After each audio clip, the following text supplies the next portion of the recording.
Hello friends, welcome to Universe of Naruto X. If you love Naruto what if stories and anime explanations, don't forget to subscribe to the channel. Now let's move for part 2 side. Nar relaxed as Ibiki smirked. The room full of genin had been cut down drastically after the head of the Ambu and interrogation unit used his mental tests to break down genin. Also have the air cranked up. Nar thought is a good thing Daobi made it so my body temperature alternates to keep me cool in the heat and warm in the Arctic. He smirked at the mental war that Ibiki waged on the genin. Some eliminated due to being caught cheating. Really, they're ninja. They should know that the only way to pass this test is Tachi. Naruto thought. His eyes scanned the room and he smiled at Hinata who was sitting next to Ka and Akamaru. And that last question, Logan would be proud of Ibiki's methods. Mental note: keep Logan away from him. Nar looked around and did a mental calculation. 78 left, meaning 26s. Not too bad. Bet the second part will remove more. He noticed that the Uchiha was still here as was the team from Suna. This could get messy. Nar thought he was broken from his mussing when the door opened in a man wearing Ambu-style armor and jagged scars going across his face. Looks like he ran into Wolverine, but that's not possible. 26s, he asked who nodded. Well, make sure they get cut in half, if not more. He looked at the class and his eyes were hidden by a pair of stylish shades. His short cropped hair gave no other features. My name is Masahiro Chono. I am from this point on your one and only god. I say jump you maggots. Say how high. Do you get me? Mutters and nods and Chono scowled. I said do you get me maggots? Yes. They echoed back pathetic on your feet. We're heading to the next location. Chono lead them out the door. Naruto pausing and making a hand sign Enko taught him. Ibiki closed the door. What intel report? Enko sensei and I found that the team from Grass and Sound are operatives to Orochimaru. There is rumors that the snake himself is here in Konoha. Sensei is looking into it. Nar said giving the report quickly. Damn, Ibiki muttered and thought about where the Sound and Grass teams had been sitting.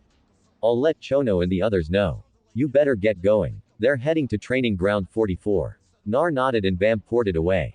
Ibiki shook his head. Enko's students are interesting to say the least. He muttered and went to pick up the tests. XX Naruto appeared behind the others, scaring many of them with the loud BF of his return. Hey, sorry. Got lost on the Ino covered his mouth. Where were you? She hissed as they continued walking. Had to speak with the examiner. Nar whispered to her. They soon reached the wall with warning signs all over it. Welcome to Training Ground 44, known to many as the Forest of Death or the Forbidden Forest. Chono said as he stood atop the stage before them. Behind him was a tent with tables. I want you all to take these consent forms in XX. Nar stood with Shino after they handed in the consent forms and gotten their team's scroll. Ino and Hinata joined them at their gate and the team looked on as other teams picked their scrolls and got their gates. So deaths are sanctioned now. Shino said and Naruto's eyes looked for a certain person. You are not hunting the Uchiha down. Nar looked at his only male friend in Konoha.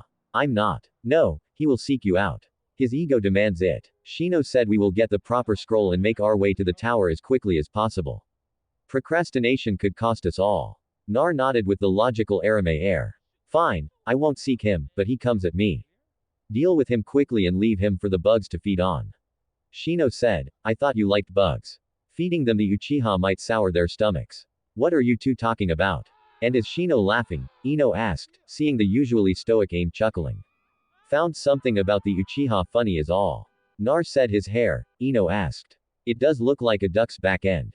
Hinata said joining them. Team 10 was passing them. Hey, forehead. Ino called out to the other four-person cell. Sakura stopped. What do you want, pig? Good luck in there, Ino said. Thanks, Sakura said. You two don't die. Ino called after her as Team 10 went to their gate further up. Naruto sighed as he shuffled a deck of cards. We need to think of a plan. Also, a way to identify each other. What do you mean? Ino asked. If we get separated, a code word or a hand sign, Naruto explained. I suggest we each use something unique, Shino said. I will use my bugs, he said. And they crawled out onto his hand. Ino shuddered. I can use this flower, Nar said, handing her a white rose. Ah, it's pretty. She looked at him and he knew she was sorry for going mental earlier in the week. The unspoken apology in her eyes and he nodded. My Byakugan, the only one who can use it is Nei, and he feels deception is beneath him. Nar pulled off his shades. My Tongan and he held up a card and it glowed with red energy. Good enough, Shino said. Ready. They each shared a look and the buzzer sounded and they slipped in through the open gate and into the darkened forest. XX. 10 minutes in and they came across a trio of ninjas sporting headbands with the symbol from rain. Look at here little lead nins and they're so frightened that they need 4 to make a team. One of the nins said. Naruto turned and was impaled by a hail of S-Bun against a tree. Ino screamed and Hinata cursed not having her eyes activated. Shino wasted no time and his Kikai bugs rushed out of his sleeves to attack the trio of nin. Ino backed into a tree, her mind panicking at seeing Naruto hurt so badly, her mind screamed at what she'd just seen. Her hand touched a vine and it seemed to pulse. Hinata's attack destroyed an umbrella of one of the nin. She was about to attack again when she found it hard to breathe. No, not now, she thought. Across the way, Shino's bugs covered another nin completely while the last one was stalking towards Ino, who seemed to be in shock. Hinata Duka tossed Kana as she felt the cough welling up. She knew that she needed to put distance between her and her opponent and a chance to take her injection. Time is passing faster. The injections are getting closer together. She thought as she bobbed and weaved. She managed to hit a Juken strike to the nin's wrist and he dropped his weapon as his arm went numb. He cursed and backed away. Hinata sighed and reached into her jacket to get the prepared injector. Naruto waited for his healing factor to push the sunbond needles out and the nerves to stop tingling so he could move again. He could only watch as his team was forced into a fight. He saw Ino was in shock over the savagery that he'd been put down with. Shino had gone on the offensive as soon as he saw the danger. His bugs were stripping the flesh and chakra from the rain. Hinata he saw was having trouble. Her health. Something is wrong. What is that? An injector of some kind. Why hasn't she told us she was sick? He thought as she rammed it into her neck and seemed to relax. She went on the attack again, not giving the rain nin a chance to recover. And he was down after 3 Juken strikes, his body twitching as it hit the ground. That's 2 down. Where's Ino XX? My aren't a pretty little one. Shame that you're going to die here. The nin said. Ino looked at him and was repulsed. He saw her eyes go towards Nar. Was he special to you, little girl? The man smirked. Should I deflower you before his cooling corpse? Ino felt fear, revulsion. No, stay back, she thought. And with that thought, the vines on the tree lashed out and pierced the rain nin like spears. Ino felt the vines as if they were extensions of herself. She felt the tree's rage at the nin for threatening her. Or is that my rage? She thought, confused as the nin was ripped apart by the vines. Then she watched as the vines came towards her and like a puppy waited for acknowledgement. Go ahead, Enoch-chan. She looked to see Nar standing there, the sunbond needles being pushed from his body, his wounds closing. Nar, I thought about it back when you heard my thoughts. You seem to have a deep connection to plants. What? She asked confused. You're a mutant. Nar said bluntly. You are as best as I can figure without tests or cerebro a plant psi. You can control and manipulate plants and while touching them read another person's thoughts as long as you're touching them in the same plant. I don't. Right before you kissed me on the rooftop your hand was on mine atop a vine. Nar said you caught the tail and end of a thought and asked me if I'd said something. Nar said as he sat next to her seeing she was in shock. I can't. You've always had an affinity with plants, Enoch-chan, Nar said. He saw Hinata and Shino had removed weapons and a scroll. What did they have? He asked as the pair joined them. An earth scroll, Shino said. Hinata was quiet. Let's make for the tower then. We've got what we need. No need to tempt anything else. Nar said and looked at Ino was still in shock of learning her abilities. And then he looked at Hinata. You okay? He asked her. She nodded quickly, but she knew that he'd seen her. He picked up Ino. Let's go. Best speed. Avoid everything else. Shino seemed to smirk. You're not waiting for the Uchiha. I've got more important people to see, too. His gaze went to Ino and Hinata. He made a sign and Shino nodded, indicating he would keep an eye on Hinata. Hinata-chan, use your eyes, please, for the way ahead. Shino, your bug's on roving patrol. Naruto ordered, mentally smacking himself for not doing that right away. This could have been avoided if I'd taken a moment to think it over. Instead, I get blindsided by a rain nin and my teammates suffer. I won't let it happen again, he silently vowed as he leapt from branch to branch, shaking Ino in his arms. I need to call the institute. Things are changing. Ino's power shouldn't have manifested yet from all the signs I read. Damn it. And what's wrong with Hinata? I need to get Beast to check her out. The trees rushed by and Naruto knew that answers would bring more questions. His concern for the blonde in his arms was making him ignore the chakra from the west. They reached the tower in an hour only to find their way blocked by a team of genin from Hoshiger. Nar growled and pulled out a trio of card. Clear out, he snarled and imbuing the cards he tossed them.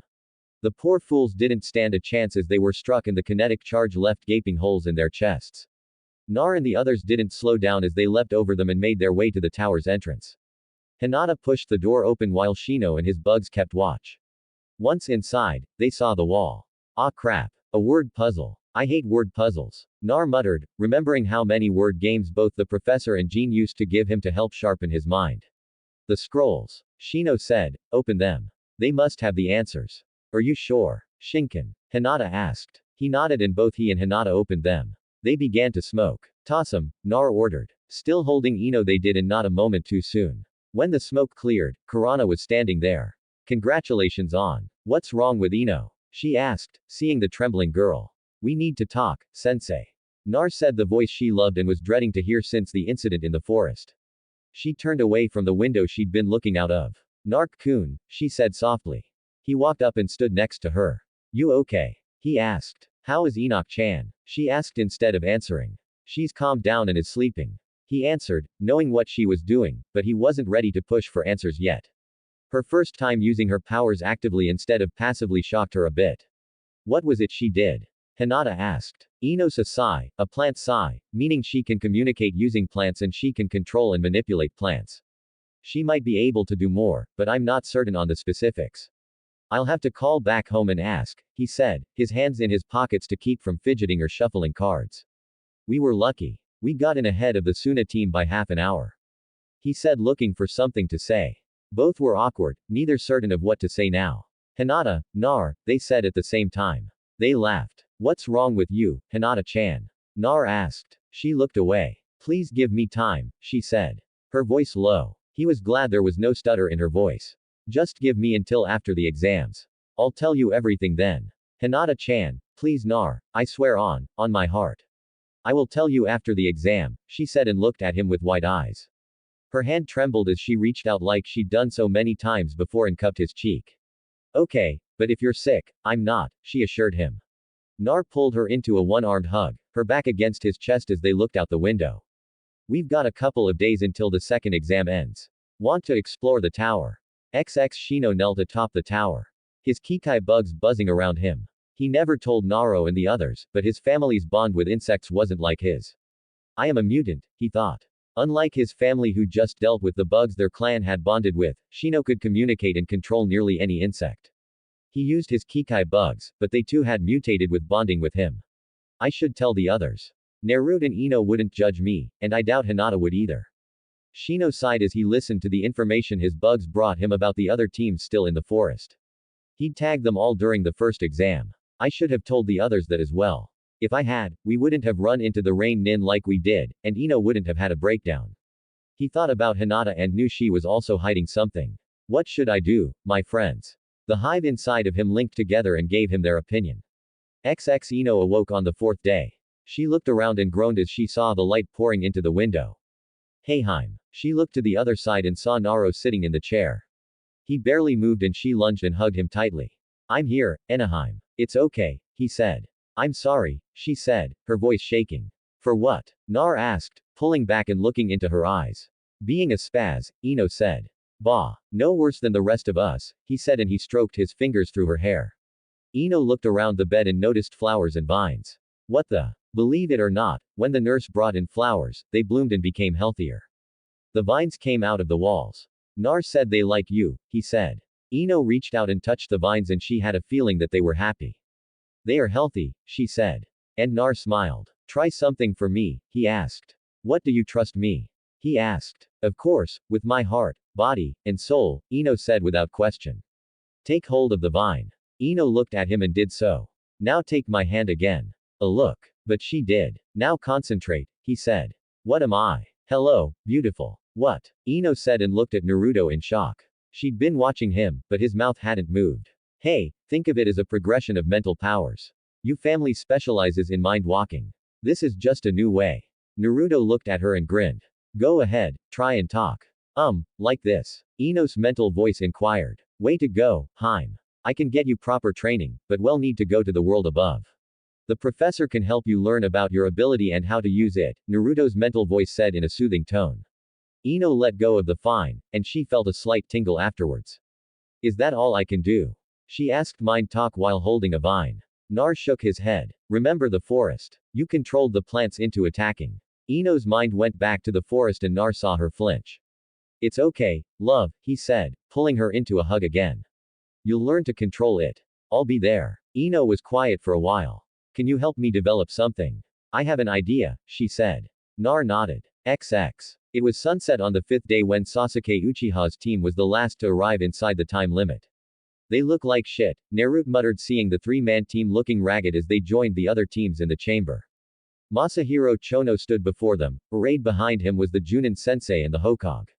Still too many, Chono muttered, spitting his toothpick out and looking at the Hokage. I'm sorry, my lord. I thought more would fail the second exam.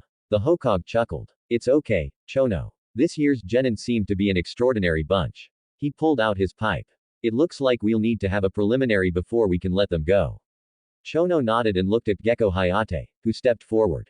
We need to cut the remaining numbers in half before we can proceed to the third round of the Chunin exams. He said with sporadic coughs. The Junins gathered their students and led them to the balcony. Hey, Enko-sensei. Kurana-sensei. Naruto said in greeting. Kurenai smiled as she guided them up the stairs. She'd been worried about her team when she learned about Orochimaru in the forest. Enko had gone in after her former sensei and had been carried out by Abu looking like hell. When she felt the pull from the scrolls, she appeared in the tower. Seeing Hinata pale and Naruto carrying Ino, she'd feared the worst. Hey Gaki, Enko said, I heard you BRZ had the best record for getting to the tower. Nar shrugged. Our need was great and we got lucky right off the bat. Enko snorted. I saw the tower's video of the outside. You didn't hold back. Nar shrugged. Mizumi mal pri. Nar said softly. I don't know what you said, Gaki. Enko said. He gave her a look. My friends, they were in a bad situation. Ino was in shock in Hinata's health. He shrugged. Enko nodded in understanding. You did the right thing. I just wanted you to know that we know and if you want to talk about it Kur and I will be there for you. Get me. Nar bowed his head. He looked around and noticed the board on the wall. So this is Tedet. What? Nar smirked. Head to head one-on-one. Oh yeah. Too many of you made it past the second round. They need to cut you down some more. Why? Nar asked. The third round is Anko. Kurenai admonished. They can't know that until after the Hokage makes the announcement. Fine, sorry, brat, Anko said. Naruto shrugged. He felt someone approaching and turned to see Sasaki. What do you want, Uchiha? He asked. I will crush you and learn your secrets. Sasaki said. Nar snorted. Whatever. Go back to your fan club. No one here cares what you think or your delusions. Naruto turned his back and Sasaki was going to take a step towards the blonde, but Anko got between them. You kiss, get your genin back, Anko called out to Sasuke's new teacher. The man looked bored and came and took Sasaki away, promising the Uchiha he'd teach him a new jutsu after the exam. Asshole, which one? Nar asked. Take your pick. I think I preferred that random character to Ray's. Anko said, there it goes.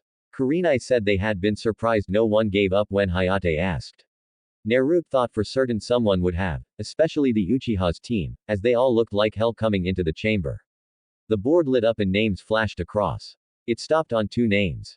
Ino Yamanaka versus Sakura Haruno. Nar looked at Ino who sighed. Well, I guess forehead just drew the short straw. She looked at Nar. Good luck, Anaheim. He said and gave her a quick kiss. Hinata gave her a quick hug and whispered luck. Be careful, Kurenai said. I will be, Ino said and nodded. She will lead with a basic bunch. Shino intoned. Her skills aren't changed much as she still spends more time chasing the Uchiha than working with her team. Thanks, Shino. Ino said and took the stairs. Sakura looked at her. Well, pig ready to lose in front of Sasuke. Ino sighed. I could care less about what that emo prick thinks. Ino said taking up the stance she'd learned from Kurana. She noticed that Sakura still used the academy basic and shook her head. I hope you'll forgive me for beating you forehead. But I need to show Naruto that I can fight alongside of him. Hayate stepped back. Fight. Sakura went to attack, not wasting time talking, but Ino looked bored as she avoided Sakura's punch. Ino responded with a chop to the back of Sakura's neck that sent her staggering before crashing to the ground. In the balcony, Ka yelled for Sakura to get up. She was embarrassing her team. Give up, Sakura, Ino said. I don't want to hurt you, she said, her eyes looking at Naruto, and he nodded in understanding. Shaw, as if pig, Sakura said, getting to her feet, missing the fact that Ino hadn't insulted her, but called her by name. I'm not letting you show me up in front of Sasuke.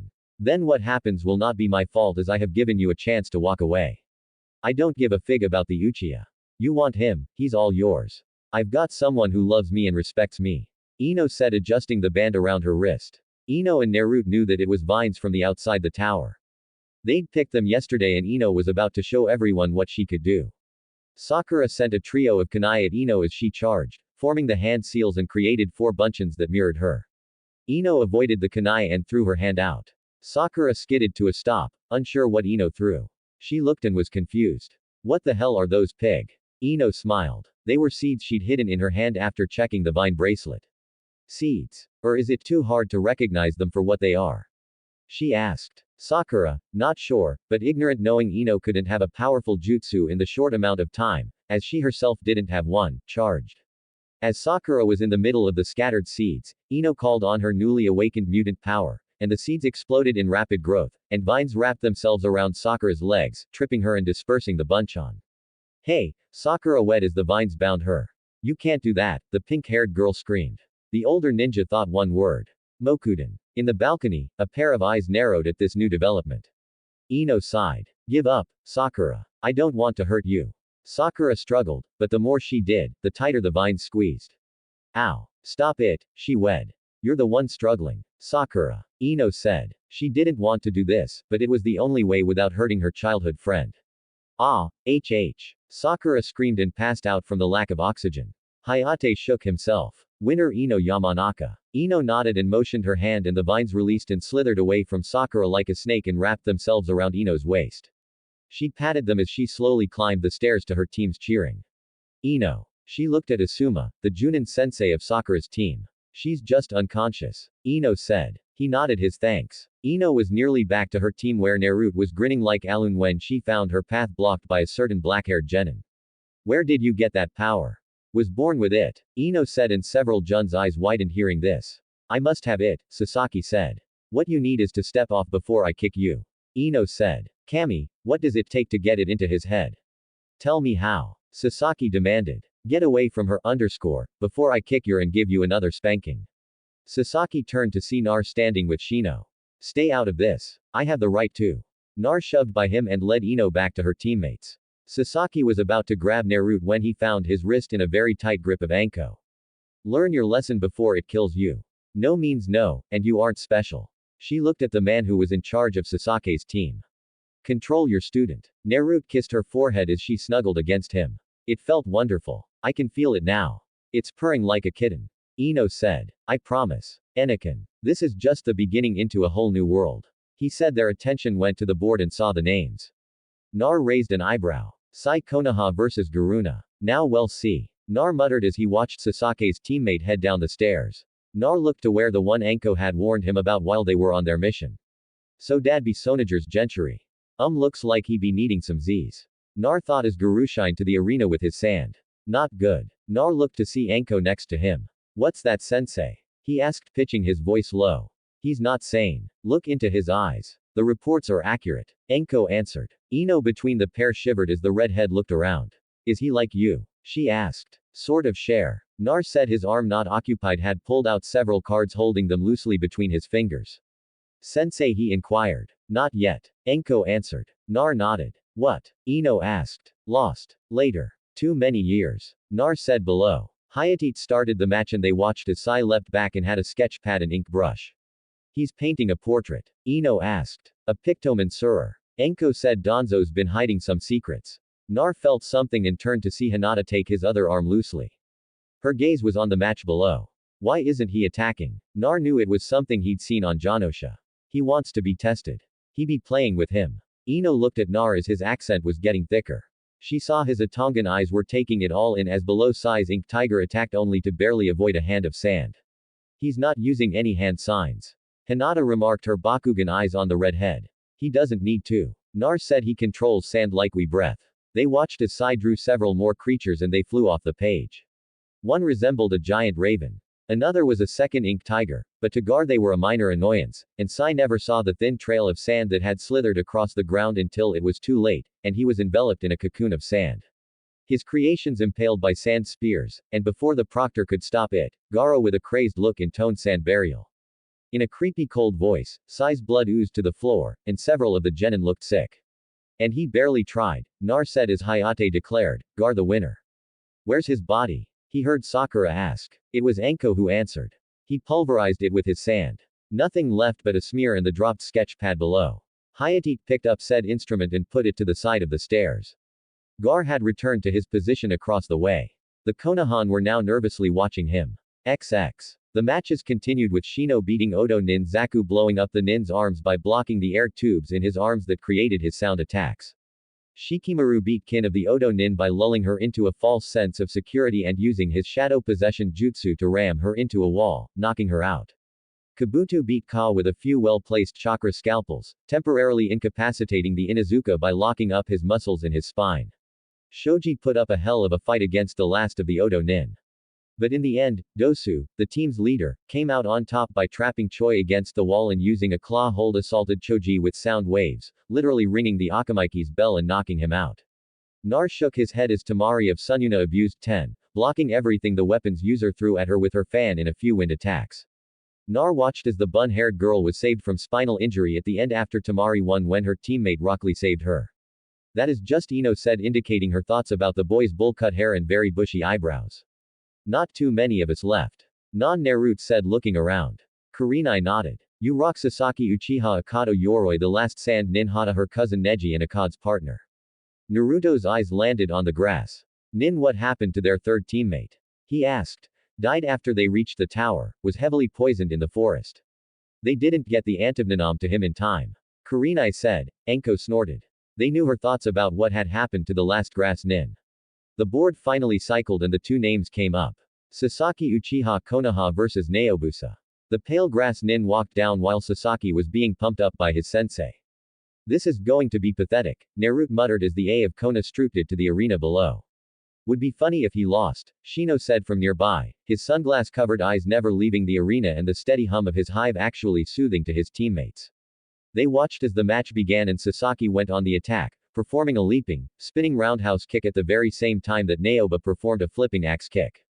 Both blows connected. In a different world, had Sasaki activated his sharing, this might have been a different fight. Sadly, the heel of Naoba's foot dropped Sasuke's head into the arena ground at the same time Sasuke's kick connected with the Naoba's ear and sent both boys crashing, the grass Nin spinning away. The Uchiha eating the turf. Hayate looked on and counted. He reached 20 and neither team moved. This match is over. Neither competitor advances, he announced. Raiz was incensed as the Uchiha was carried out. You can't do that. The council forbids. Osuma's fist connected with the man's throat and the council-appointed Junin for Team 7 was on the ground hacking unable to speak. He lost. Adjust. The chain smoking. Serbi said, lighting up a fresh cigarette off the end of the last one. Nar shook his head and watched as Ray was told to leave. His last student would seek him out after it was done. And then there be 6. Nar said the board stopped with an ominous sound and he felt Hinata stiffened next to him. Her arms tightened around his blue-on-black saw the names and he knew this match was not one that his girlfriend wanted. Neji Hyuga Konoha versus Hinata Konoha. The disowned girl swallowed. Give up if you want to Hinaheim. Nar said looking into her eyes. Well, support you no matter what. You shouldn't have to face. Ino started but Hinata shook her head, her lavender eyes looking down to the arena floor where her cousin was waiting. A look of pure hatred in his eyes as he looked at her. No, I need to do this, Hinata said, a flash of her old nervousness showing. She paused before going down and kissed Naruto quickly. For luck, she said, and was heading for the stairs. Naruto's eyes, noticing her hands were shaking, and he was very concerned. Sensei, I know, Kurana said. I'll step in if I have to, she said. Naruto recalled the hatred her own family showed soon after he'd come back to Konoha those months back. The time when Hinata was downed in her moving in with Ino's family for safety. Now the bastards have a chance to hurt her and I can't protect her. Naro thought, his gloved hands clenching the rail. Neji's gaze hardened. Look, it's the family failure. Oh, wait. It was your fate to be kicked out. He taunted her as she took up a stance across from him. Hinata said nothing as Neji's eyes hardened. I won't give up. Hinata said, taking up her stance. Neji sneered. You think to impress a loser and his underscore, how sweet. But it figures. You are so weak you can't find a male on your own. You need to share with another weak kunoichi. In the balcony, Naruto growled and it sounded feral. Ino's own matched it as their eyes locked on Neji's back. As if sensing them, he looked over his shoulder. Does that bother you? I don't see why. You both are nothing but trash. A hint of killing intent had Nae turned back to see Hinata straightening up more and her stance become flawless. You may insult me, Neji. Haga, she spat, the venom in her voice showing none of the hesitancy she had before. But you will not insult those I love. Neji sneered. And as Hayate started the match, it became more pronounced. I will remove your stain on the Hyuga honor. Your lovers, as you call them, can place flowers on your grave. Both activated the famed Byakugan, and it was on. The mirrored image Juken attacks were equally avoided. Neji tried again and was shocked when Hinata's palm stopped his, and then even more when she lashed out with a kick to his stomach. He moved back and studied her for a moment and went in again, his attack precise, but Hinata avoided it fully and her own strike hit his forearm. He saw her Byakugan eyes and didn't see the timid girl he used to intimidate. He saw something that made him pause. Hatred. Pure hatred aimed directly at him.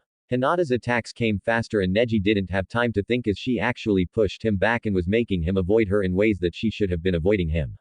How is this possible? Fate decreed I was the better fighter. He thought as another blow to his forearm had it tingle. Forced to evade, Neji leapt backwards and saw that she wasn't following. Way to go, Hinata. The twin shouts from above gave Neji an inkling of what had happened. She changed the moment I attacked them. Neji's eyes took in Hinata's stance. It's bolder, but at the same time, her moves are fluid. This isn't the pure Juken style. This is something else. He blinked as she moved, and he sidestepped, his hands a blur as they connected with her right arm. Hinata went low with a leg sweep and Nae leapt up, but as he did, Hinata lashed out with her left arm and struck his knee. He landed and crumpled. He watched as she gathered her chakra and was undoing the damage he'd done to her right arm. How? That's not possible. Hinata saw his look and decided to explain. You and Hiyashi Hyuga are both the same, she said coldly. You look down on the true method of the Juken style like the council does and are blind to the more subtle styles of the gentle fist. You both believe in pounding and beating. That is not the way of the style. Hinata flexed her right hand and Nae saw all her chakra paths were open once more. You don't understand the real power of the gentle fist and you never will. She shook her head. The gentle fist is meant to be subtle to hinder or heal with but a touch. Maydeen learned the art of acupuncture from the Hyuga. The Hyuga of old were healers, scholars. Now they are selfish and close-minded. I'm sorry for what I am going to do, but I walk a different path. She looked up to where Naruto and the others were watching and smiled. A better path. She motioned for him to continue, and Neji knew it would be harder with one working leg. But at that moment, he knew that he would need to do as High Ashi and the Council of Elders ordered. He would use the death blow on Hinata. Struggling to a vertical base, he stood on his good leg and got his balance. I have to time this perfectly, Neji thought as he took up his stance. I will show you Neji, you and the rest of the Hyuga family what an outcast can do. Hinata said and lunged. Neji waited, his eyes focused on the one point. As she closed in, he developed tunnel vision. And once she was in range, he struck like a viper, his hand hitting the spot right above her heart, even as Hinata's own palm tapped his chest, and he felt his sternum crack under the gentle blow. XX. Naruto and Ino were watching as Hinata fought her cousin. She's doing it, Nar said with a grin. Of course, she is Whiskers. You don't think I'd let her use me as a taijutsu dummy all the time for nothing now, did you? Ino shot at him. They both cheered when Hinata got a good strike. Way to go, Hinata. Her and I, Enko, and Shino were the only ones still around them as other genin and their instructors backed away. That's our Hinata, Naruto said as he watched her heal her arm and explained to Neji about the differences and the real purpose of the gentle fist style.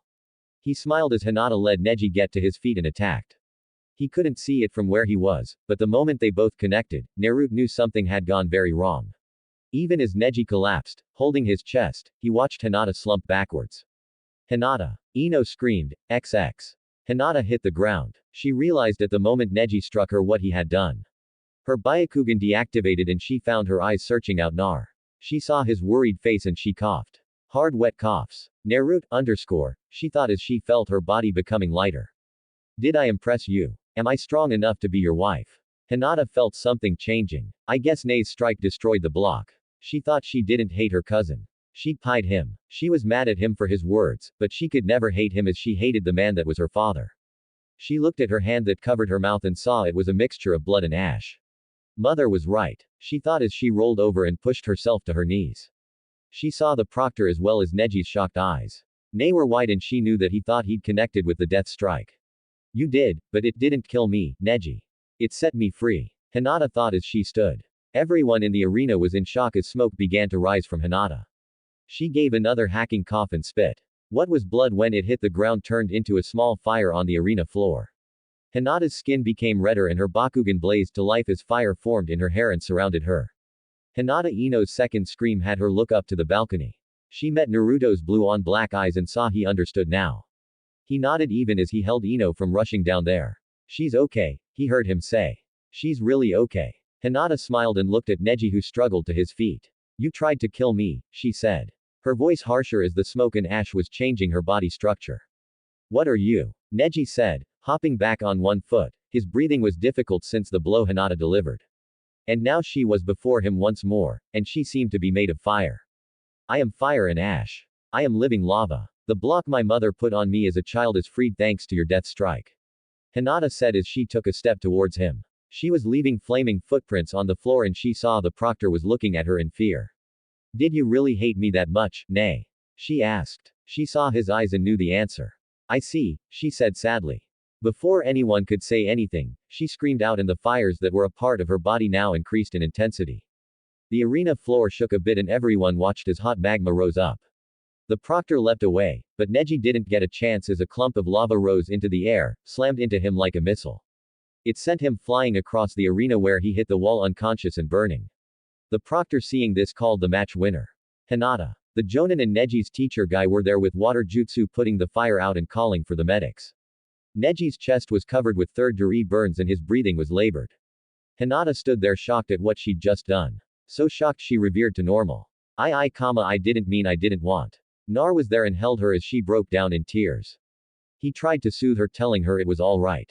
Everything would be all right. The magma she'd summoned flowed a bit, then slowed and hardened. Teammate gathered on the floor as Naruto calmed Hinata. Ino and Shino both rubbing her back while Anko and Kurenai stood protectively nearby. Once the medics were done and they checked over Hinata who said she was fine. The Hokage stepped forward and looked at the damage to the arena. He talked with the gathered Jonin and came to a decision. With the amount of damage done to the arena, it has been decided that the last 4 fighters will advance to the next round.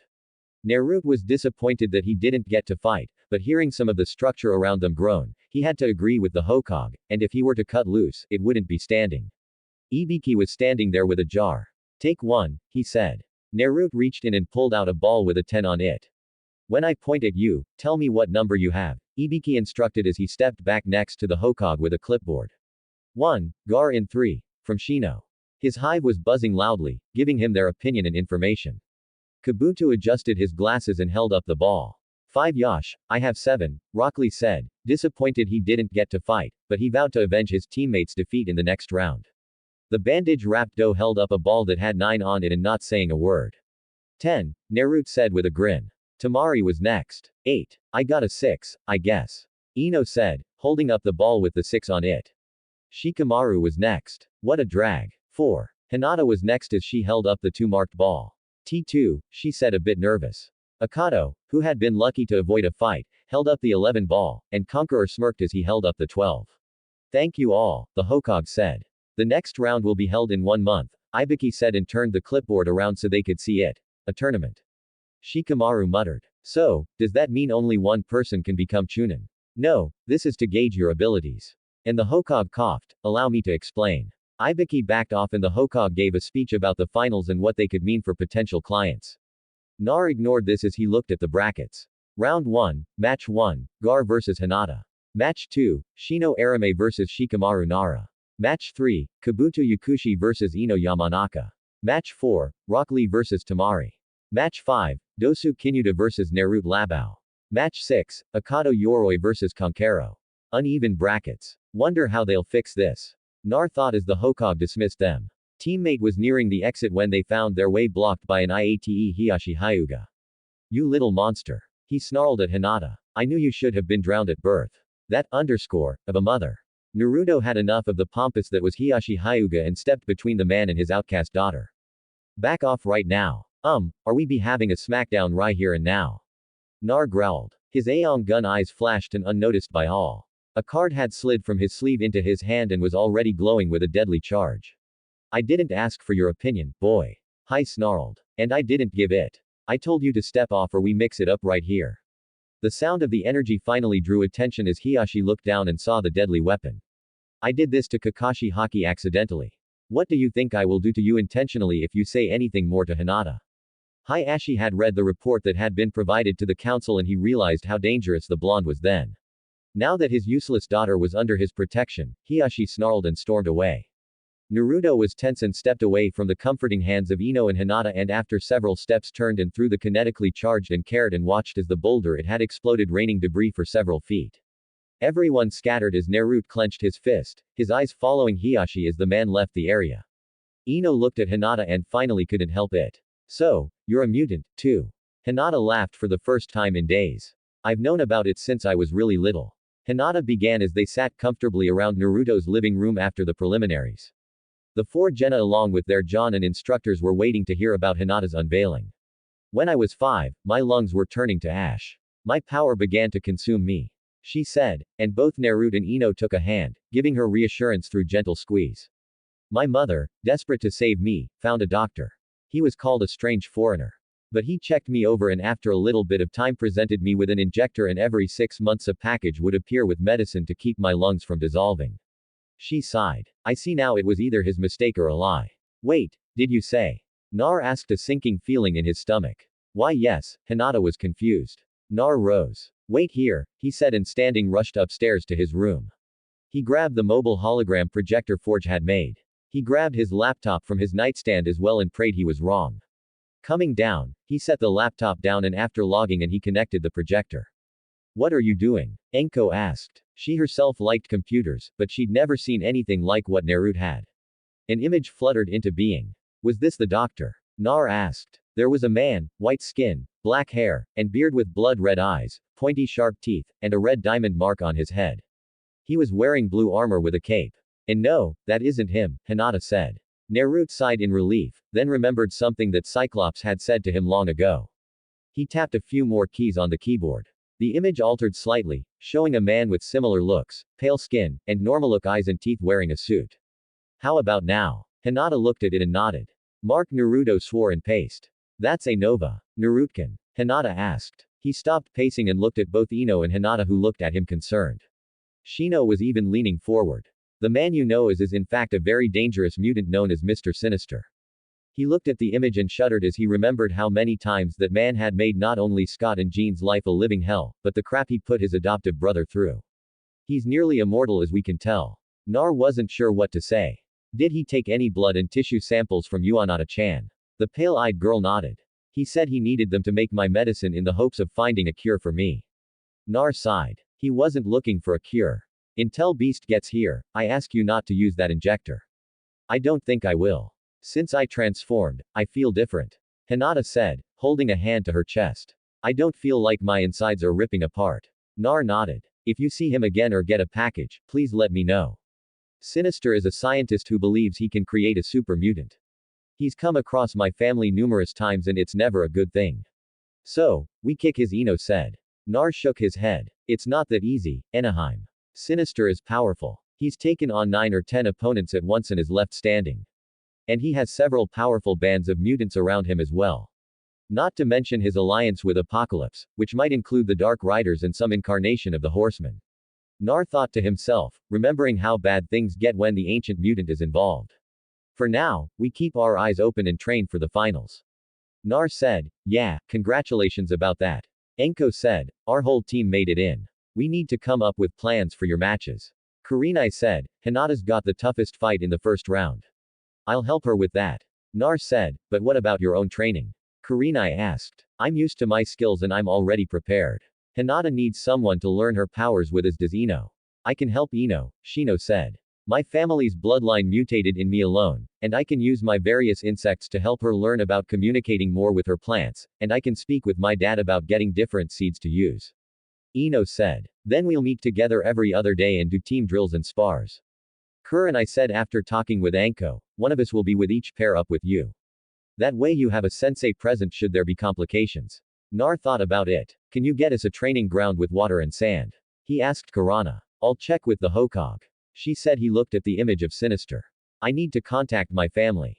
Let them know of what's happened. Knowing them, they'll be here long before the third exam takes place. Naruto shot a look at Shino as Ino and Hinata left with promises to be back for dinner. Enko and Kurana left, saying they'd meet up tomorrow. You know more than you're letting on, Shino. I know. My bugs and I are different than those my family have. I've developed 3 separate hives in my body that aren't my family's. Kikai. They are my central hive. He held his hand over his heart. They along with me changed. I thought at first that it was a simple advancement of my bloodline. Naruto was amazed. This was the most Shino had spoken at once, but he kept quiet as the Aburame heir seemed to need to speak now more than he did. When I brought it to the attention of the main hive in my family's compound, I was presented by the Kikai queen. Shino pulled his shades off and Nar didn't see normal eyes. They were bug eyes, multiaceted. She knew my whole DNA was different. Since team assignments, I have been changing. And when you mentioned mutation, my father sent for books from the world above. Shino made a sound. Some of my bugs have been taken for study to see if this will alter the others. Thus far, none of my clan have been able to handle or communicate with the new breed. Shino looked at Nar. My father, while proud of me, has asked that should my genetics prove strong and I can breed them, that I start a new clan of Arame. So, you figured you're a mutant. Nar said, I can ask Beast when he arrives to run some blood tests to find out for sure. But like you said, it could just be your Kakei Genk has changed. Shino sighed. I will ask that you keep what I've told you in confidence until we know for sure. My clan isn't going to say anything until then either, and will continue researching as this has never happened before. I thought your clan tried to breed new bugs and such, Nar asked. But the existing hive in one's body has never altered and no other member of my clan has had other hives in their body. Shino extended his hand and there rested a bug that looked like a cross between a scorpion and a dragonfly. I've been able to merge bugs together to form whole new species. That what makes me sure that I am a mutant and not an advancement of my family's bloodline as many think. Nar nodded. He remembered when his own gift had activated. He thought it was another trick from the Konoha, then later thought it was his own Keek Genk kicking in.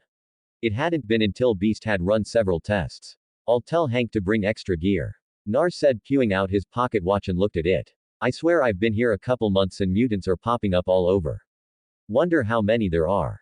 Shino shrugged. The bug in his hand made a sound and Naruto looked at it. Could you put that away? Shino actually chuckled as the bug seemed to slither into a slit in his wrist. Nar shuddered. I don't mind the usual bugs, but that one I believe Shikamaru won't know what hit him. Shino said, and that sound Nin has no clue what I can do. Nar said, we just need to get the girls ready, both in their ninja skills and their abilities. Ino will be fine. She's got the basis down, and time spent with you learning about communication and her dad about other plants will help. What are your plans for Hinata? Coach her in the use of her powers. See if there is a limit and pray the others come quick after I call them. Hinata's power reminds me of Magma's and Jean's when she's in her phoenix form. Nar thought. XX. Once the house was locked down and Naruto made sure Shino hadn't left any bugs, he activated the computer's camera. Solitaire to war room. Solitaire to war room. Priority 1 alert. He waited for a moment before repeating the message. The hollow projector showed a sleepy-looking Jean Grey Summers. Nar, hey Jeannie, we have several problems. Record this and present it to everyone when they're awake. Nar said, okay, it's set. Jean said, coming fully awake as Nar spoke, leaving nothing out about events since the encounter with Random and up through his talk with Shino. When he finished, he sighed. I'm not sure what more to do. I aim to help Hinata learn about her abilities as best I can, but I am afraid what might happen.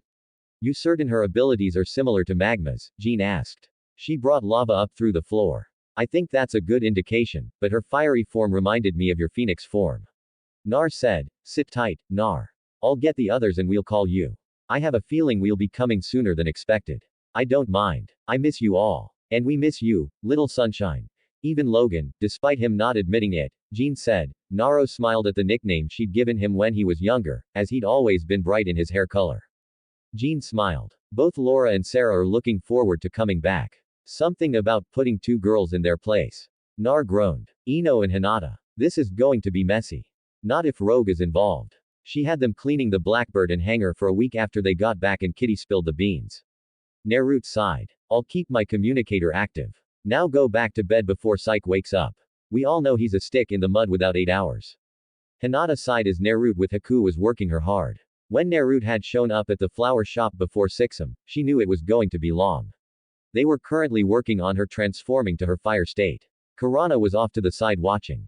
Enko and Shino were going to be working with Ino as both had things that the blonde could learn with their styles and Ino's dad had spent the night putting together packets of various seeds and a scroll of family jutsu for Ino to learn.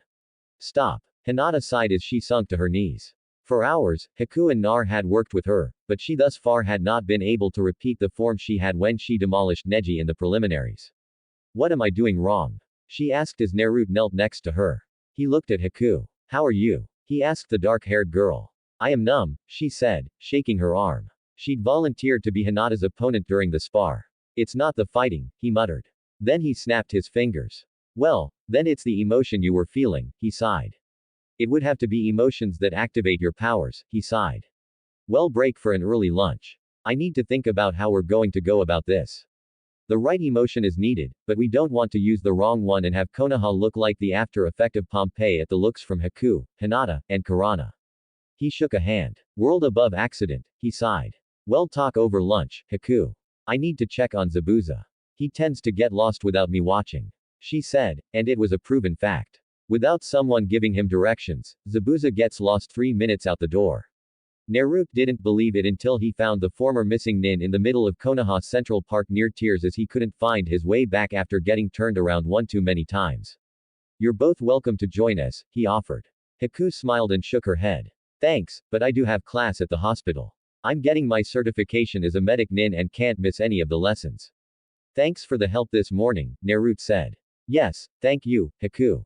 Hinata said once the ice user was gone. Naruto looked at Hinata who seemed down. You're not doing bad, Hinata-chan. He said, then why can't I transform or access my power again? Hinata asked. Naruto smirked. Oh, Hinata. He took her hand as they walked. Kur and I with them looking interested as well. It's not always bang power. Heck, Papa Leo told me it took him months before he could use his power properly. He told me the time when our age he was dozing on the couch not even focusing and next thing he knew his power leaked out and he blew up the couch. Nar remembered the image of that his big brother adopted father telling him stories to cheer him up when he was having issues with his own powers and was thinking of sealing himself in his room away from everyone. What about you? Hinata asked. Nar grinned. I was terrified of being around people after several accidents. I hurt someone I consider best friend badly. She forgave me with no problems, but I was so scared of my abilities. You still haven't told us what you can do, Kurana added. Nar shot her a grin. I haven't, have I?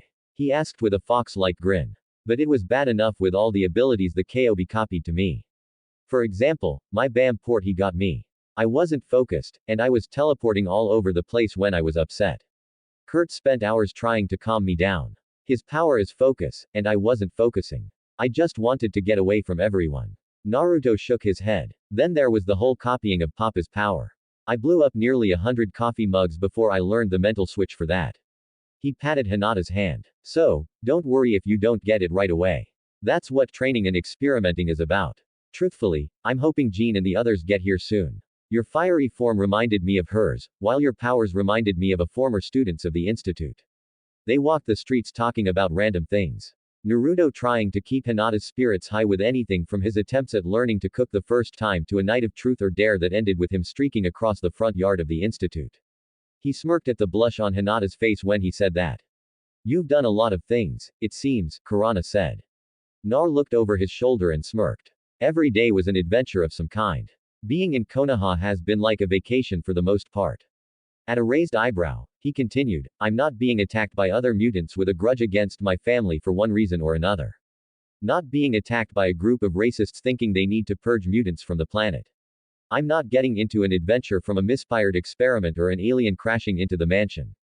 Just training and hanging is relaxing. The missions are like chores or one of Logan's training simulations. The more I hear of this Logan, the more I worry about him meeting Anko. Kurenai said. Nar laughed. You and me both, sensei. He admitted the few members that she'd met while in Wave told her that his family would be able to defend themselves. And Nar had told them about X-23 and that she was a female clone of Logan with some differences. They entered Shushuya and after placing their order continued their discussion. So, you plan on returning home with them after the Chunin exam then? Kurenai asked. Nar shrugged. Not really. I did promise I'd stay for a bit longer than that. The blonde said, messing around with a couple of cards, which Kurana knew meant that he was anxious or nervous. Kurenai then asked the question that her and Anko had talked about since meeting Naruto's family. Are you planning on taking your teammates with you? Naruto's blue-on-black eyes looked over at her. That is up to them. I can't and won't speak for them. Kurana sighed. She and Anko had been talking. If you do, we meaning Anko and I would like to go with Hinata gasped and Naruto's nervous flipping of cards stopped. Why? He asked. Kurenai believed he deserved an answer. You know how Inko is treated here in Konoha. Correct. Nar nodded. He got the same from many of the civilians and it was like living in a Friends of Humanity community. I think it would be best to get her away from here before the council does something like order her on a suicide run. Hinata looked at her and nodded as Naruto's eyes landed on her. You've seen how my former family acts. They aren't above being petty. The only thing keeping Anko-san out of their hands right now is that she is a teacher at this time. Once our team passes on to Chunin status, she is back doing regular missions and they can choose her to perform when outside the control of the Hokage. How? Nar asked. I thought the ninja forces were the Hogues to control alone. Kurana sighed. Every 6 months as you know the Hokage along with an escort go to the Fire Dose court. While he's gone, the village is left in the control of the council. That is when they try and pull power plays. Last time they sent Anko after an S-rank missing nin from Mist. The Lightning Empress nearly killed Anko, but she got lucky and returned to Konoha. Spent months laid up, Kurini said, clenching her hand, remembering that day Anko had dragged herself through the gates. That was about 9 months before you came back, she said softly. Nar was liking Konoha less and less as time passed. His reasons for staying were getting fewer. When I leave, you and Anko are welcome to come with. I'm not sure how you'll like the world above. Kurenai remained quiet as the waitress brought their food. The read John and saw the look the woman gave Nar. Anything has got to be better than this. For both Anko and you, Nar nodded in agreement and sipped his water. Hinata-chan, he asked. She took a deep breath and tried again. Ino and I have talked about it at length. She said softly. When the time comes, we plan on leaving with you wherever you go. Are you sure? He asked. I have no family and I want to be with you as does Ino. Nar sighed. Looks like in less than a year, Konoha will be losing 4 genin and 2 jonin. He muttered. Kurenai nodded. She was scared of leaving all she knew, but she also knew that the next time the council sent Anko out on a mission of their choice, her lover wouldn't be coming back alive. XX Ino smiled as the vines acted like a puppy as she petted them. Anko was smirking. The hubby style of taijutsu was working well with the blonde and her plant abilities. Thus far, they discovered that Ino could control plants as well as use them for that strange psi ability that Naruto talked about. Shino had spent a couple hours teaching Ino how to talk to her inner plant. And the girl had used the vines like Inko used the shadow snake hand jutsu. She also used seeds like shuriken, and Anko had been surprised when a seed was flicked at her, and suddenly she was trapped in spider-like plant that bound her tightly. Hey, who thought you were weak as an idiot? Anko said as they sat resting after Ino had learned the first tier of the snake style of taijutsu. Ino shrugged. I want to be stronger to help Nar, she said. Shino had stayed on to be used as practice dummy and make suggestions after his meditation time with Ino had passed. Your family's natural affinity with plants helps. I would almost say it is a bloodline except your mother and father are the first in your clan to open a flower shop. I know that in our Kek Jenk deals with our mind-walking abilities which seems to have been as Narutkin put it mutated with me. She sighed. What do you mean? Enko asked. This morning I heard mom and dad talking. Thing is they were in the store and I heard them as if they were right next to me. Ino said. I also can't seem to get enough sun. Ino said. And Enko realized the girl was sitting in the sun while she and Shino had been in the shade. It's like I'm absorbing it like a plant. Ino said. Do you feel stronger? Enko asked. A bit more energized. Ino admitted. Write down what you notice. Shino said. That way you can speak with Dr. McCoy when he arrives. Ino nodded. Shed like the big blue furry mutant when they met in Wave. What else have you noticed? Enko asked. Well, now that I'm outside, it's like I hear a slight buzz like one of Shino's bugs was dancing around my head. I focus on it and I hear voices. Some are muffled like I'm hearing it like I was underwater. Enko sighed. Your psi ability's out of my league. Just be careful and don't try something without Nar around. She stood. Well, work on your taijutsu a bit more, then go for a late lunch. Ino stood and was bouncing on the balls of her feet. Shino rose up with a gracefulness that was seen in cats. This is the start of tier 2 of the snake style. Enko said and took a stance and had Ino mimic her. Shino sent a bug off to check on the other members of their team. This is going to be a long month. He thought of all the changes that had taken place since Naruto's arrival and how many things were answered already. XX Hyuga Compound Lord Hiyashi. The branch house members knelt before him. I want you to kill Hinata, he said, his voice cold. She is a traitor to this family, and now she is the demon's _. Her powers could only come from him. The branch members were silent. Any questions? No, Lord Hiyashi. They said, and shined away. I looked at the wall painting of him and his wife. Your deception is revealed. Hanab was saved from your taint, he said, and left the room. He had to report to the elders and explain Neji's injuries in detail and how it had happened and what he was doing to correct it. The second day of training was going as badly as the first. Hinata was able to generate heat, but beyond that, her powers seemed to have vanished.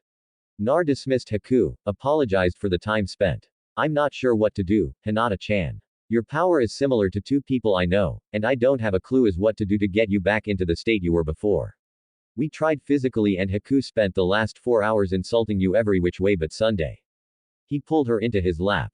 Are you messing with me? He asked, and at her wide-eyed look knew that she wasn't playing. Forget that stupid question. He sighed as she leaned against him. I don't know what I'm doing wrong. Hinata said softly. And I'm upsetting you and wasting your time along with Haku's. You're not. As I told you before, this takes time to learn. Hellmama took more than a decade how to shut off her power and didn't get a clue until I moved into the mansion. He sighed. I'm not a great teacher and I'm failing you, Hinata-chan. He felt her shake her head against his shoulder. Yes, I mean this is like having Beast teach Haku jutsus.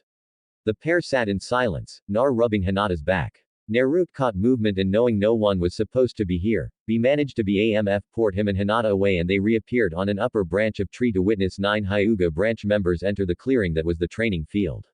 He lowered Hinata to her feet. Her eyes saw the caged bird but knew that her father would have removed her access to it. What do you want? Nar called down to them. They looked up there by a Kugan active. They didn't say a word but two of them rushed up the trunk of the tree.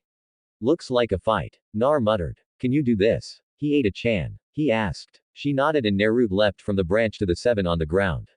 Hinata took up her stance and met the 2 on the trunk using gravity to add power to her attack as she landed on another branch. The initial exchange showing no results. On the ground, Nar was dancing and dodging, experience with Hinata giving him knowledge that the Jukin strikes would incapacitate him for a bit before his healing factor kicked in. And in that time, they could kill me and Hinata, he thought, spinning to the side and connected with an elbow strike to the Hyuga's head. He ducked and weaved, avoiding another attack from a fresh opponent. He was having trouble with 7, and they weren't giving him time to prepare. Above, Hinata was fighting 2 members of the branch family. They'd heard how she had badly hurt Nei, the highest-ranking branch family member, and they were blaming her for their embarrassment.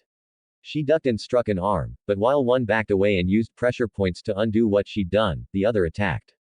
They kept her on the narrow section of the branch, and Hinata knew she would have to do something. XX. Naruto ducked a strike and came up with a leaping knee strike, smiling mentally at the cracking of the Hyuga's jaw. He turned and felt a strike to his left leg. He swore as his leg buckled under him. He rolled away as they tried to hit several more strikes. And Naruto was cursing, leaving his weapons at home, and his cards were with his jacket on the other side of the training ground with Hinata's jacket. He rolled several more times and tried to kick one, but the Hyuga laughed and kicked his leg hard. Naruto was cursing their damn family jutsu, and his eyes caught a glance at where Hinata was balanced on the thin part of the branch fighting 2 opponents. Another strike hit his other leg and Nar couldn't roll as a third strike hit his hip, paralyzing him from rolling. Look at this. Not only do we kill the traitorous we kill the demon as well. One of the Hyuga said with a sneer. Lord Hiyashi will reward us for this. Another said. Naruto did the only thing he could think of. He placed his hands on the ground under him and sent energy into it. Papa said, it's a good field attack, but I'm at ground 0. This is going to hurt. The blonde thought as the ground took on a red glow.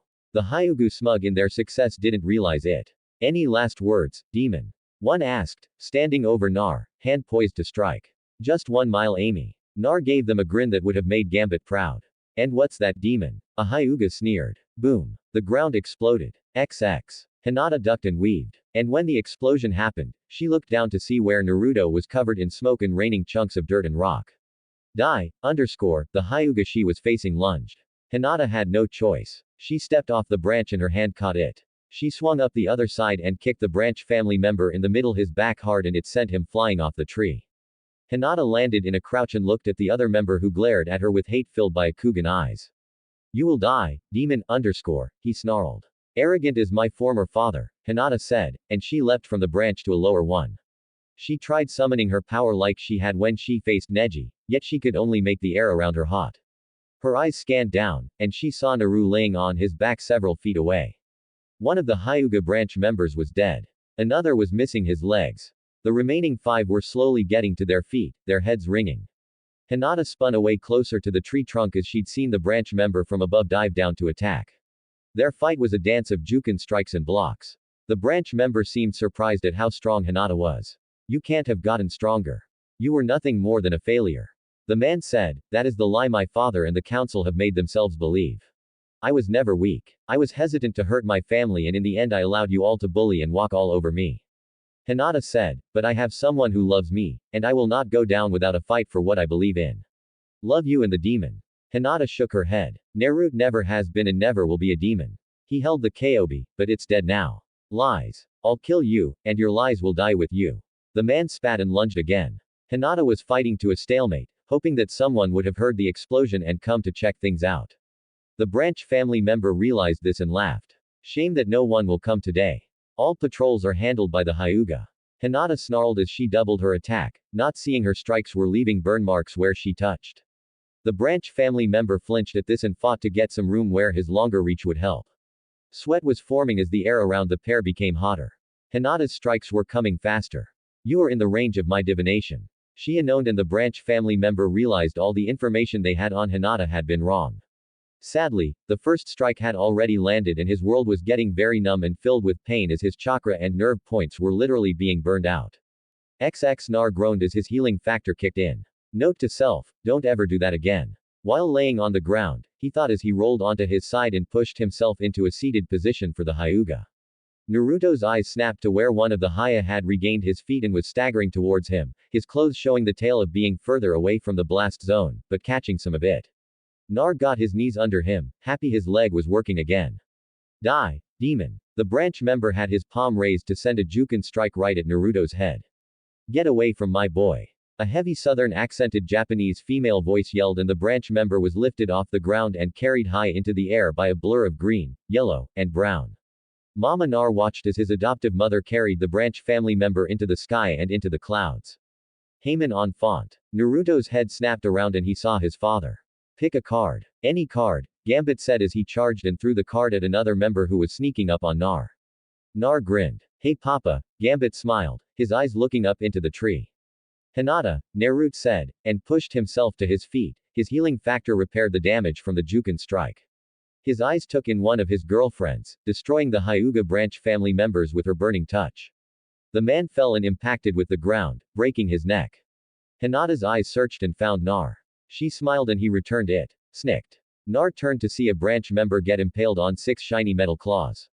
Hey, Wolverine, Whiskers, the Canadian said, dropping the corpse and pulling out a cigar. He lit it. You can't stay out of trouble, Nar shrugged at his former mentor. I don't go looking for it. It just finds me. Logan grunted. A new voice interrupts like that could be either you being Light Gambit's adopted son or the fact you're an X-Man.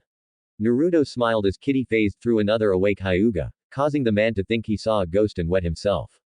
She looked at the man disgusted and wrinkled her nose. Like, totally gross, she said and kicked the man in the face, knocking him out. Nar looked at his family. Who else is here? Remy Lo smiled at his adopted son. Jeannie, Kane, Hank, Stormy, your 2 petite amies, and 2 special guests, and of course, the Wagnars. Nar noticed several names missing. What aren't you telling me, Papa? He asked as Hinata joined him on the ground, carefully walking down the tree while Nar greeted his family. Remy sighed. We had some trouble before we came. We lost Cyclops. Nar blinked. What? Logan made a sound. Apocalypse and his horsemen were making things difficult for the Avengers. Kitty said, we got a call for help as we were getting ready to come help you. That's what took us a day. Just tell him already. Logan snarled. Sugoa. Nar looked and lunged into the waiting arms of his adopted mother. Rogue held him. Olasike went straight at Big Lips while the rest of us were trying to stop the newest incarnation of the horseman. She stroked his hair. Who are they this time? Naruto asked, knowing that the immortal mutant had no problems upgrading mutants or fallen heroes to do his bidding. Hulk was War. Nar shuddered. Famine. Famine was Polaris and Pestilence was Sunfire. Nar shuddered at the 3 names revealed. 2 were former X-Men in death. We Dawn. No, Gambit said. He never showed himself to us and left before we could find out who it was. Wait. 3 horsemen in Apocalypse leveled the Avengers. One of those horsemen was the Hulk Kid. Wolverine said, my bones are still aching from trying to stop him. So, Cyclops is dead. Naruto said sadly he thought of the man who taught him basic mechanics and tactics who while a bit stiff was an uncle that he could go to for advice. Chuck retreated after ease off to the sheer Logan said but Nar processed it. Warren and Betsy have run off to Japan to escape their pain. Bishop's thrown himself into his police work. Most the others have scattered. Nar shook his head. Then he noticed Hinata looking at him in his mother's arms. Mama, I would like you to meet Hinata, he said, realizing that 3 of the adults hadn't met one of his girlfriends. Hello, Hinata said, giving a bow. Ain't she precious? Rogue said. Hello, Hinata. She is a cute one. Non-Gambit said from behind his wife. Hey, where's Ino? Kitty tossed in and Nar wondered if he could smack his aunt before she phased. Rogue's eyes fixed on her son. Yes. What is this? I hear you having 4 girlfriends. Naruto groaned even as his father laughed and Logan snorted. He looked at Hinata, who seemed to be frozen in place by his mother's arm over her shoulders. Maybe I should have let the Hyuga kill me, he thought, wondering where the others are. Nar did the only thing he could think of. Bam! The yell of his mama sounded all over Konoha. Naruto Uzuki low. Get back here now. Rogue yelled in English. At the Hogue's tower, Sarah and Laura heard the yell and shared a grin while Jean and Storm chuckled. Beast who was speaking with the Hokage smiled. I fear our young friend might not make the Chunin exams if his mother has her way. Here Serbi shook his head. Naruto's family had arrived and he wondered if his village would be standing afterwards. His eyes went to the one they introduced as Kane and shuddered as he remembered the report filed by Kurana about the man's raw power.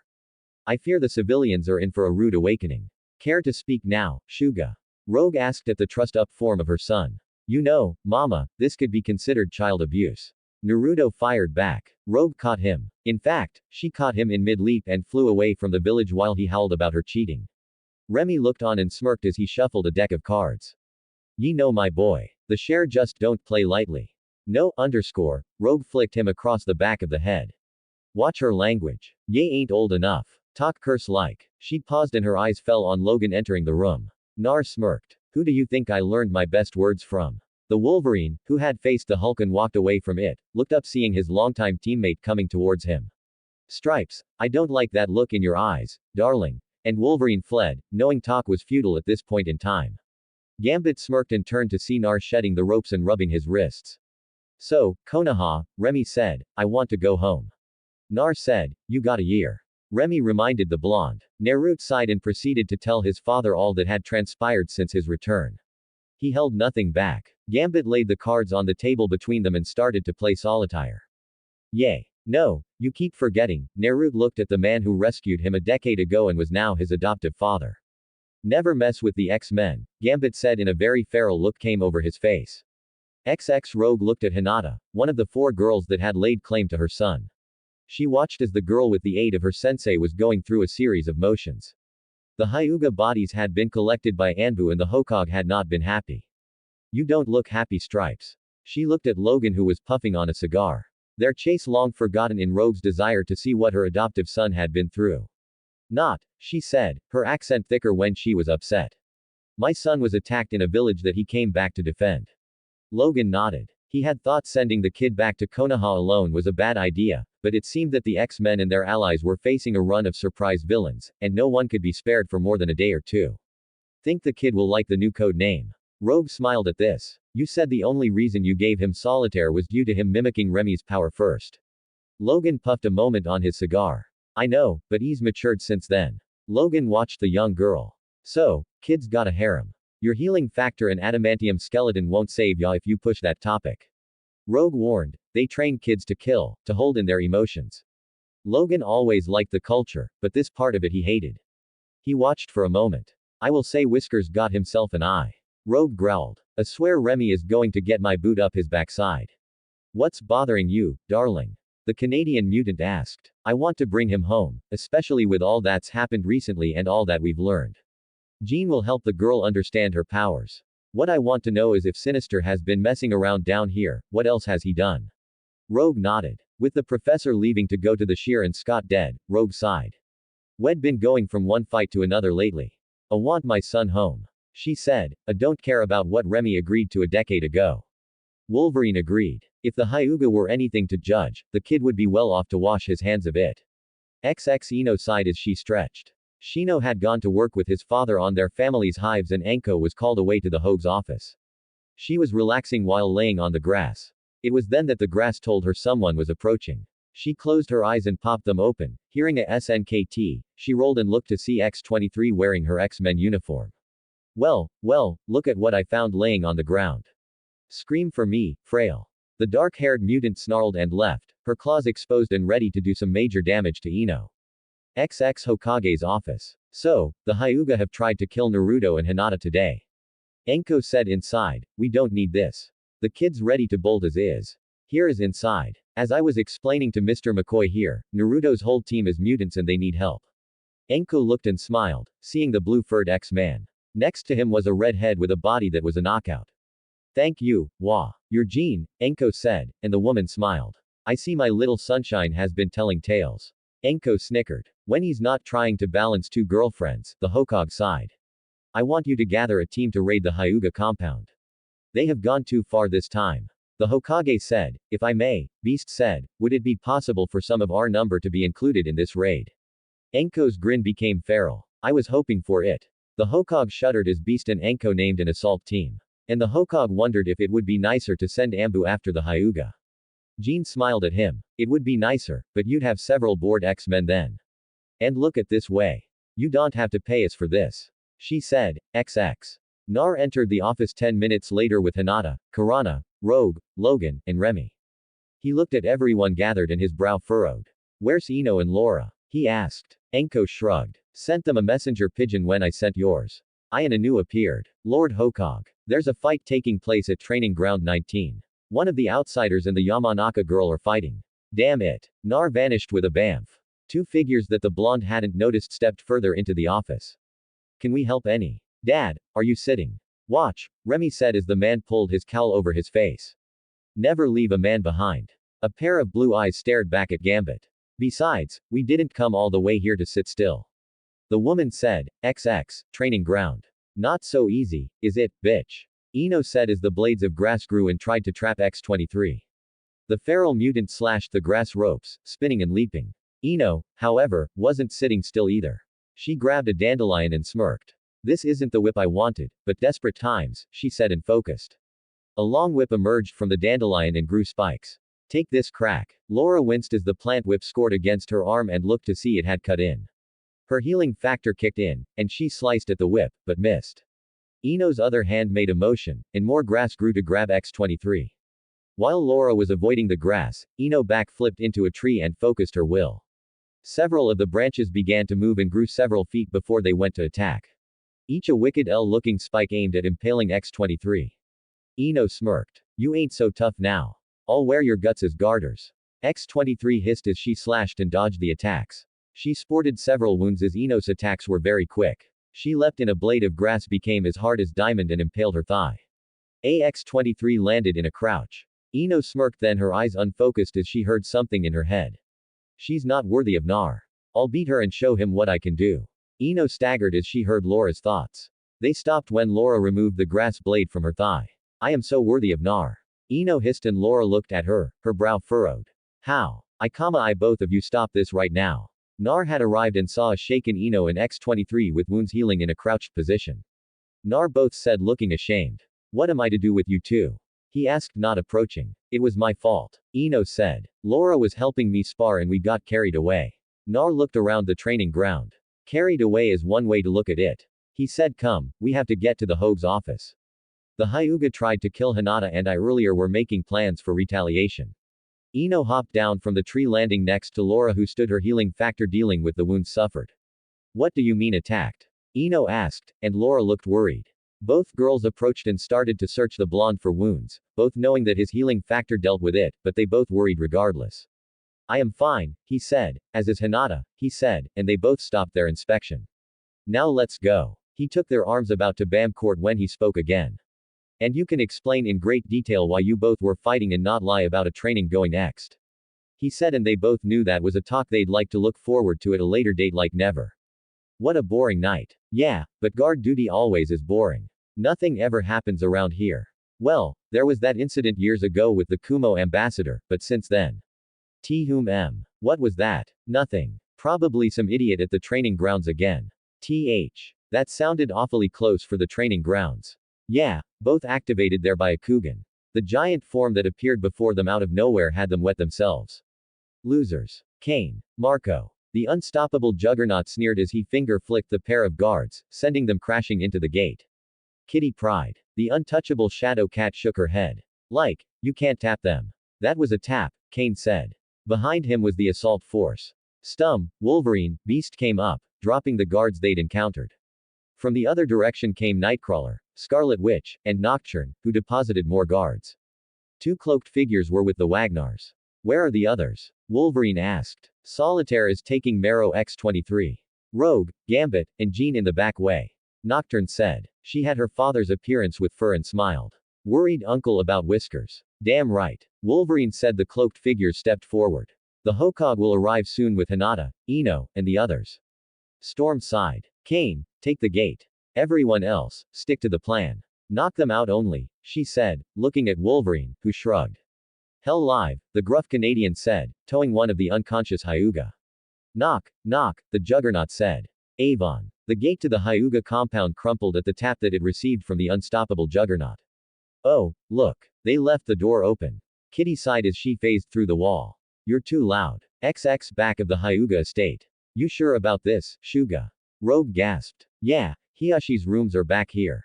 We get in and take him and the elders out. The branch family members should give up then, Nar said as he finished applying the explosive tags. Why are you wasting time with Dad when you can just do this? Gambit asked, charging a playing card. It's called saving energy for later. Morrow chuckled as she was juggling a pair of bone swords she had pulled from her ribs. The curved blades looked very dangerous. Laura looked at the guards they knocked out, bound and gagged. She popped her claws with the familiar snicked. They took the gate. She heard the loud crash. Stand back, Nar said and nodded at Jean, who covered them with a TK shield as the back wall exploded, keeping the debris away from them. Go, Rogue ordered and flew in, her fists connecting with the guards patrolling the halls. Gambit stepped in and nailed another guard with a charged card. Here you go. Axe is an 8S full house. Jean used her telekinesis to shove branch family members away while X-23 and Morrow were not as caring and left bloody heaps where they passed. Nar checked rooms and would put tags on the doors sealing the occupants inside with the barrier seals the Hokage had given him. Solitaire, he saw X-23 standing over an older man. Seems the elders are hiding back this way. The guards are trying to delay us. Naruto nodded and remembering the map Hinata had drawn out, he vanished with a BMF of his own. I hate when he does that. Morrow growled. I like it. X-23 said, wonder what would be like. I didn't want to hear that. Rogue growled as she put a Hyuga through the floor. Gambit smirked and bashed a couple of branch members with his quarterstaff. Dad, my boy, he said low so as not to draw his wife's sire. Jan heard and giggled. The others are making their way to the chamber. They left Kane in the courtyard. She said after checking with the others. What about the old man? Gambit asked. She focused on his way. Seems he's having a hard time convincing Hinata and Ino to wait. They're worried about Nar. Ain't we all, Shuga? Ain't we all? Rogue said XX. Wolverine slashed and kicked. He hated the Jukin strikes the white eyes were hitting him with. While most of his teammates could avoid them easier, he had to get close to be effective. He bet if he didn't have his healing factor, he would be out of action with some of the hits they had connected with. And Whisker's little girlfriend knows this. Note to self, see what she can fully do once we get her in the danger room. Logan thought. He also decided that he would have the kids' team outfitted with standard X-Men body armor. He paused and watched as Kurt teleported all over the place, the confines of the corridors becoming black from all the brimstone he was leaving behind. Kitty, Wanda, and TJ were fighting as a unit. Storm was blowing the Hyuga around with gale force winds. He turned and saw their two friends, and he shook his head as the red, white, and blue shield hummed through the air and pinballed off several Hyuga, knocking them out. The other figure flirted around and zapped Hyuga with stingers and Logan admitted it was nice to have them around. We're heading in, he said. Marco, secure the courtyard till the Hokage arrives. Logan ordered. Beast flipped over and kicked a Hyuga, sending him flying. I shall remain with our erstwhile comrade and yeah, Logan said as he headed in, the Jukin strike's effects having vanished thanks to his healing factor. Storm remained behind as well. The close confines of the estate wouldn't do her any good. Elf, witch, half-pint, elfling, let's go, he said to the Wagnars and Shadowcat. Their guests followed. So much for a vacation, the four-in woman said resting on her companion's shoulder. She wore a black and yellow suit that exposed her midsection. The gossamer wings hanging down her back like we ever really get or need one. The blue cowl with an A on it said, turning to her, the blue eyes sparkling with mirth. Yeah, you're just a workaholic, the sprite said. Get a move on, Logan called over his shoulder. XX. Both groups reached the sealed doors at the same time. Where's the kid? Logan asked. In there, Morrow said he ported there when he learned where they were. The door's got a seal on it and we can't hear in there. Wolverine sighed. Kid's going to settle it himself. Rogue growled deeply. It impressed X-23 and Wolverine. And a moment later, the Mississippi native reared back and slammed her fist into the sealed door. The door, to the surprise of many, didn't budge, but a small crack appeared. Yeah, got it to be, me. Rogue muttered. X-23 slashed the sealed doors and made a scratch. Whatever those tags are, they are tough. Jean was standing, hand to her head, and her eyes were closed. Genie Logan asked. He's got the elders gathered. He's not happy. Rogue, you and Gambit have got to teach him swearing isn't save it's Shuga. If Naruto's swearing, that means Gambit put an arm around her shoulder means he ain't as in his powers. He be keeping his temper despite raging at him. Rogue leaned against her husband and sighed. This was how the Hokage found them nearly 5 minutes later. Snar, he asked in concern. Logan jerked a thumb at the sealed door. I believe the old farts in there are going to need a diaper change when the kid gets done with him. Bub the Hokage wondered what was going on in there, but he saw the kanji mark of the seal he had given Naruto and knew no sound in or out and the room was sealed tightly. Shaking his head, he ordered the ninja he brought with them to gather the Hyuga clan up and take them to the cells beneath the tower. Nar will do the right thing. The man with the shield said. Hai looked at him. How do you know this? And again. Who are you? The sprite on his shoulder chuckled.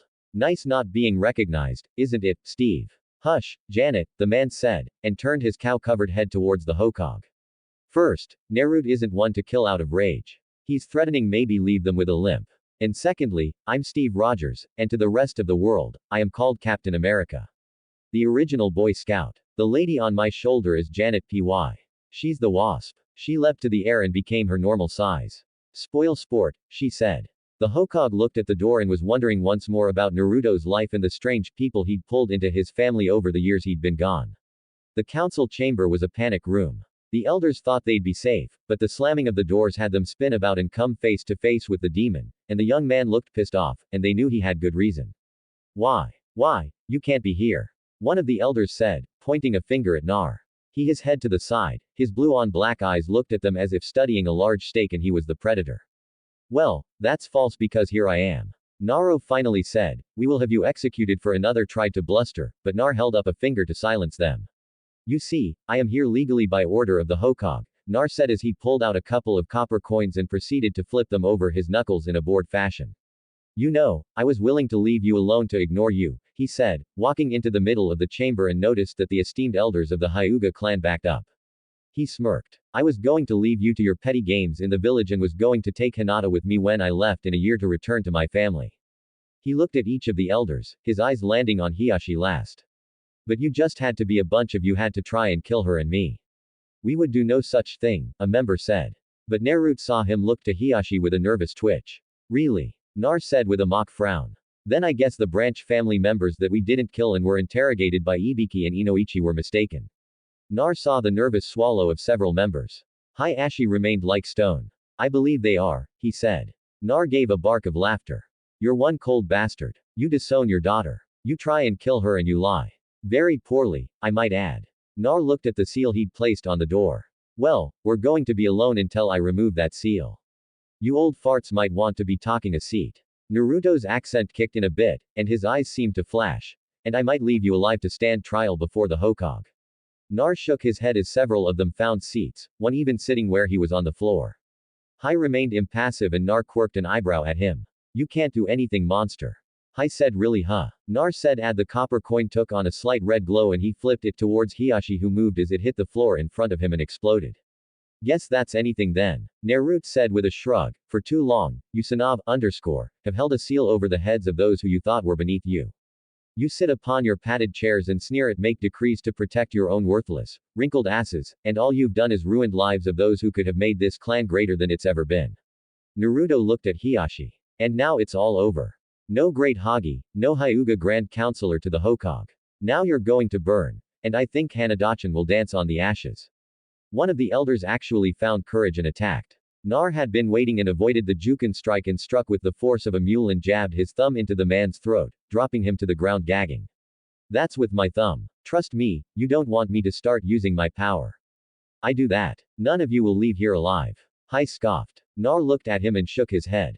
You know you're supposed to the wise leaders of the Hyuga clan. Tell me if I was the demon you claim I am. Don't you think pissing me off is the last thing you want to do? Several more of the elders looked nervous. Nar. Jean's voice filled his mind. Oh, hey Jean. I'm fine. And before you ask, I haven't killed any of them yet. Nar sent back. Not funny. The Hokage is here. Jean thought to him, can I have 10 more minutes? Nar asked. Number your parents are out here.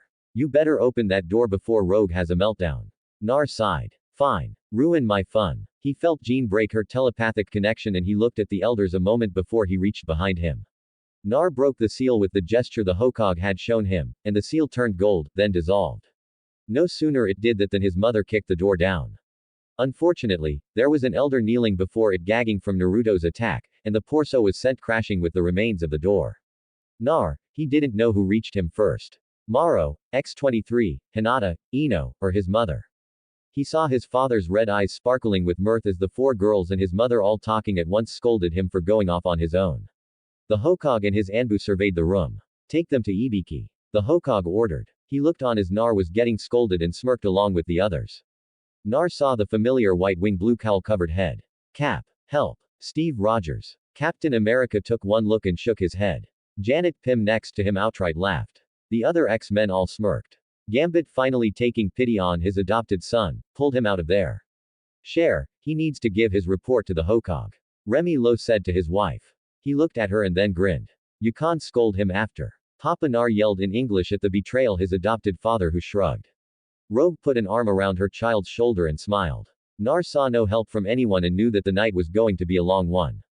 XX Namikaze house. Nurid woke with sunlight peeking in past the drapes. Last night after the report to the Hokage, he'd led his family back to the Namikaze estate and shown them rooms. His shadow clones had been cleaning since the attack at the training ground. He didn't escape the lecture from his mother about the stupidity of running off alone. And of course, Logan backed it up, promising a workout the next day.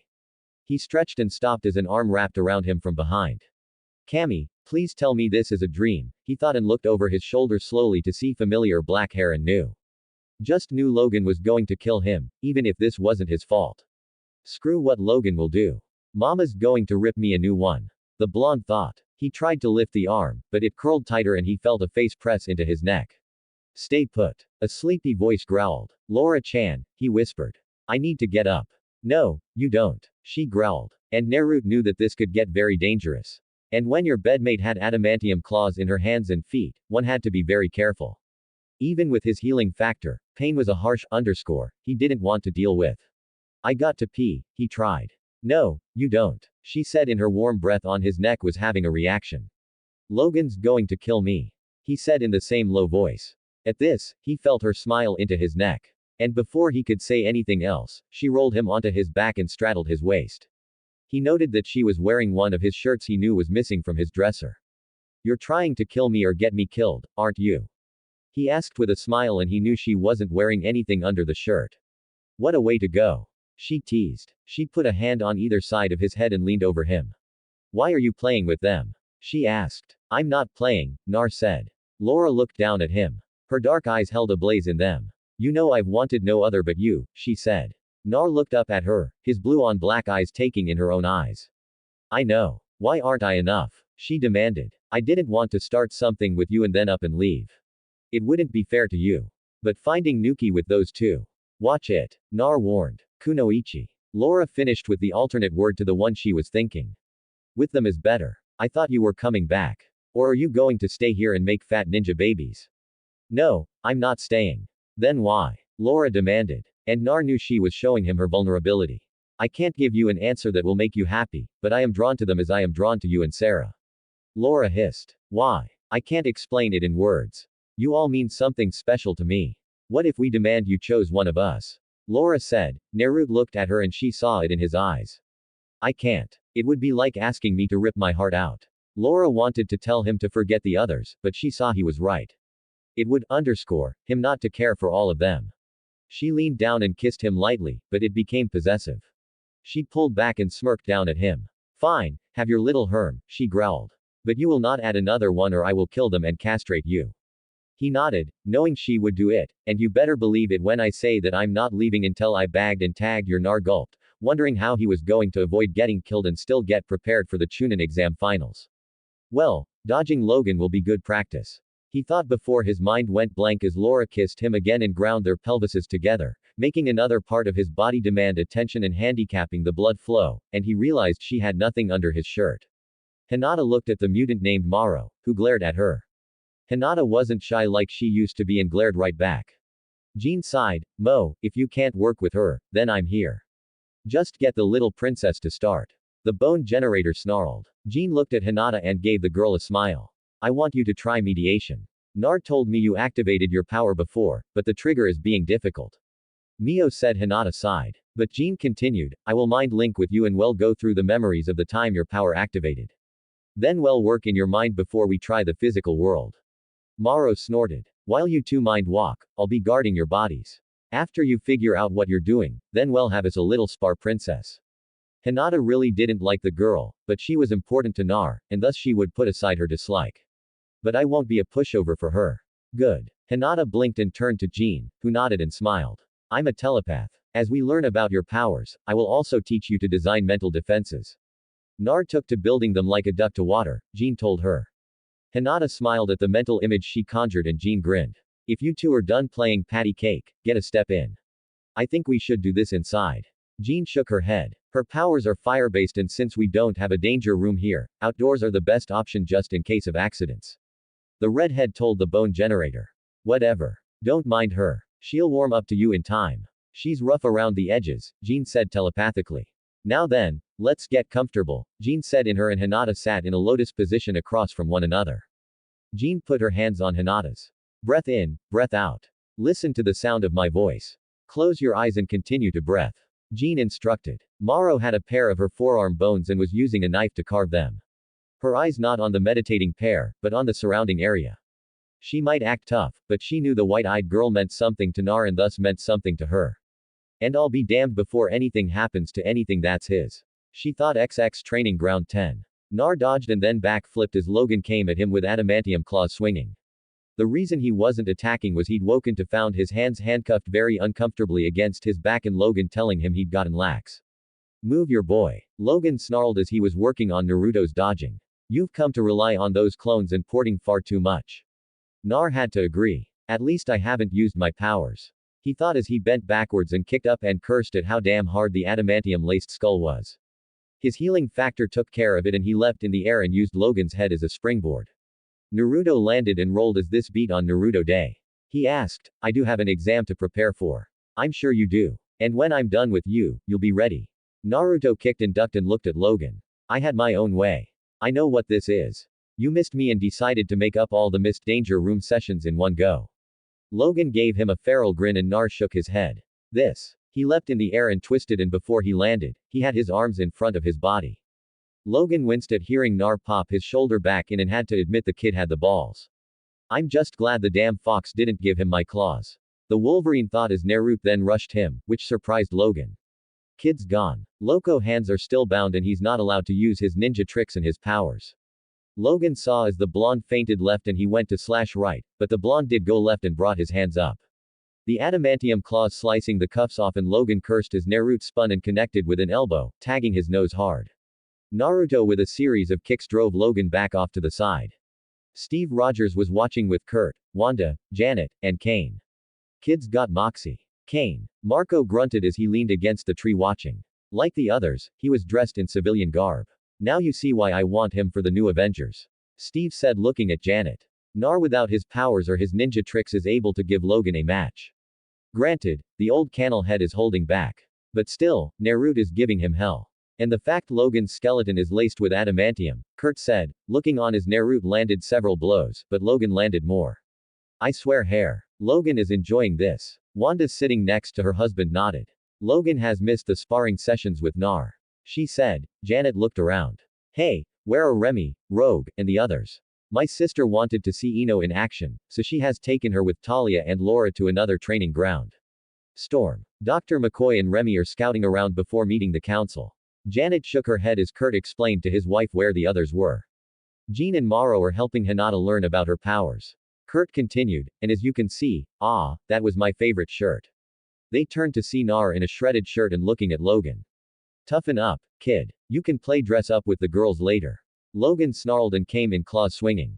Nar ducked and dodged, but Logan Kane shook his head from where he sat. The kid's healing factor was working overtime as he got several hits from the claws. Kane knew that even with his invulnerability, they hurt like a _ I take it this is about the runt finding his little girl in the blonde's bed this morning. Kane said, looking at the others. Kurt snickered as he'd heard Logan's growl down the hall and Laura's bare feet running the hallway back to her room and the door slamming before Naruto's wake up. XX Gambit stood on the roof of the council meeting room and listened as the council spoke of the actions against the Hyuga. He shook his head in disgust that they wanted to punish Naruto by pulling him from the tournament and put some boy named Sasaki in. Gambit was flipping the cards in his hands absent-mindedly as he listened to these people badmouth his son. He heard the doors open and knew the Hokage had arrived with Storm and Beast. Showtime, he thought before leaping down and swinging in the window, kicking a rude Ambu in the face. Gambit smirked at the council who looked at him. Am I late? The Hokage chuckled and shook his head. Actually, Mr. Lowe, Ms. Monroe, and Dr. McCoy were very enlightening. Gambit grinned as he lit his cigarette and smirked as the smoke rose to the roof. I'm sure they have been, Gambit said, looking at the two people who now ran Xavier's. Storm gave him an impish grin that he knew from their younger days meant trouble for anyone around her. I'm a married man. I'm a married man. Gambit kept thinking of all the trouble he and Storm had gotten into during their days on the street as a pair of happy-go-lucky thieves. What is the meaning of this outrage? One of the council members demanded and the Hokage raised his eyebrow at the man. Hokage-sama, why are these foreigners here? Another asked, drawing the village leader's attention from annihilating his company councilman from the blatant disrespect.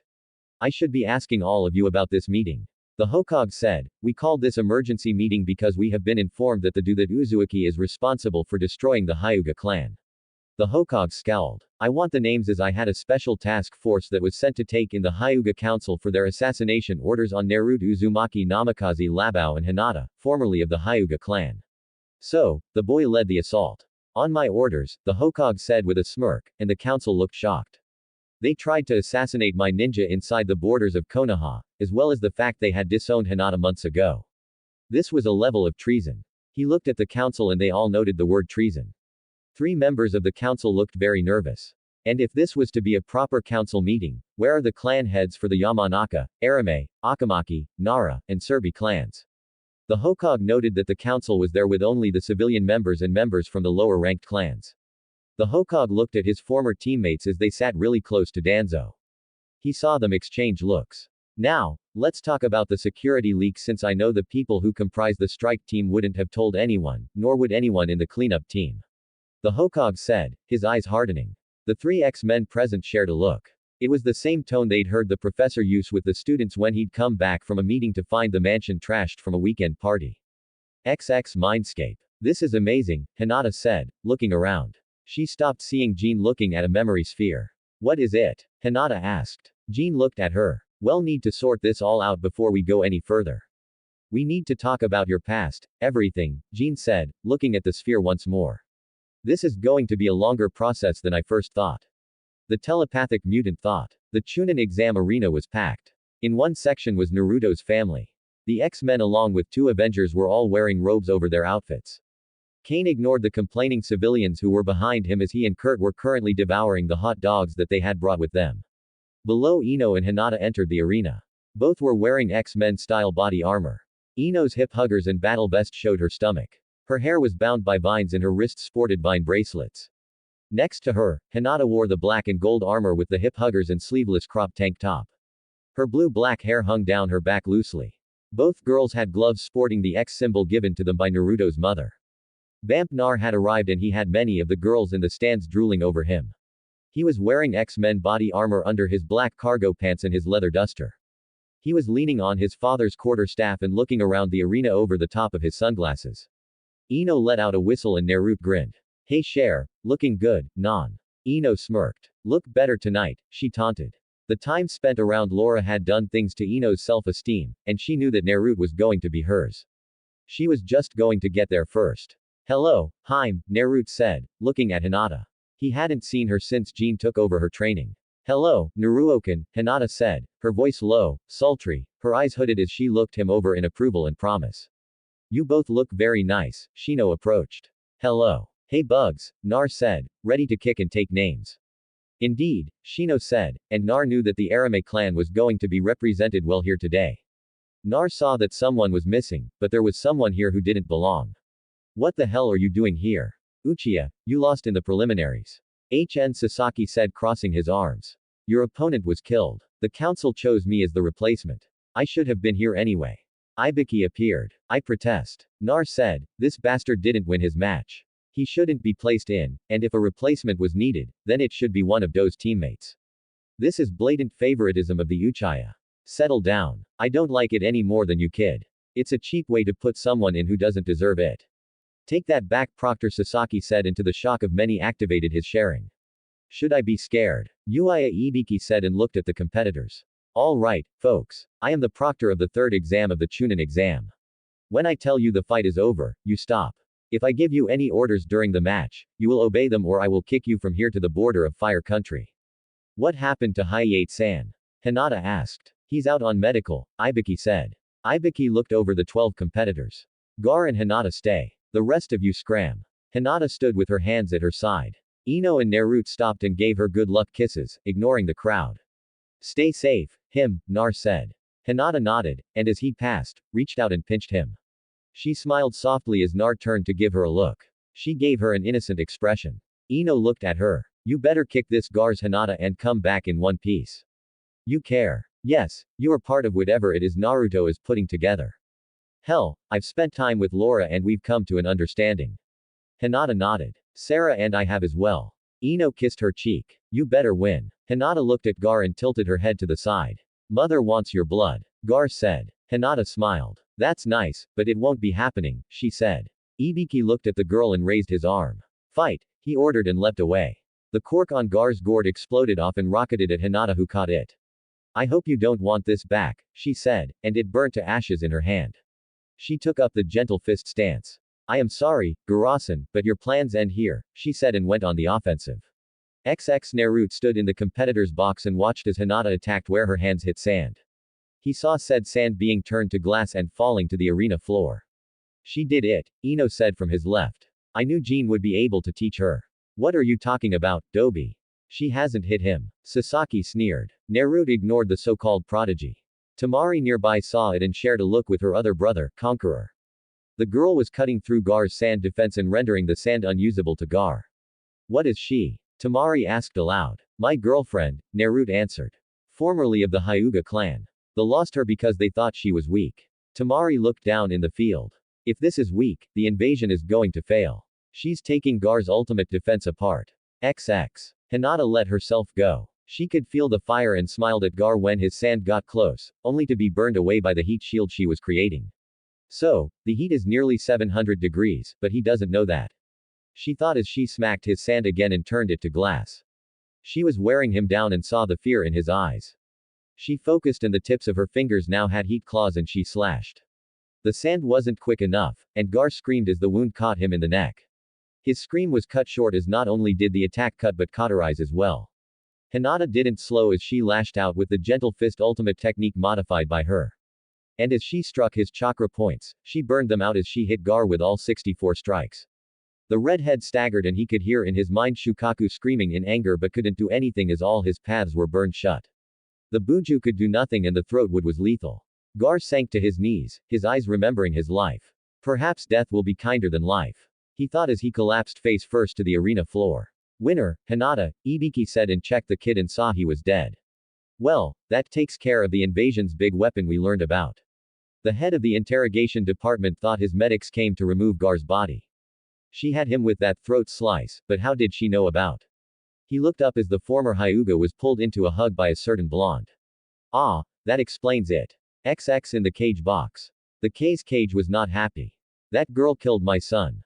Hai looked at him. Yes, well, the Chunin exams are dangerous, my friend. You remember that one in Suna where no less than 9 people died in the finals? Yes, of course. Damn it. That slip of a girl just ruined years of planning, Orochimaru thought in the guise of the K's cage. And I can't use the BR's death as an excuse. XX Shino and Shikamaru were to fight next. Shikamaru gave up before his fight even started to the dismay of the crowd and his teammates.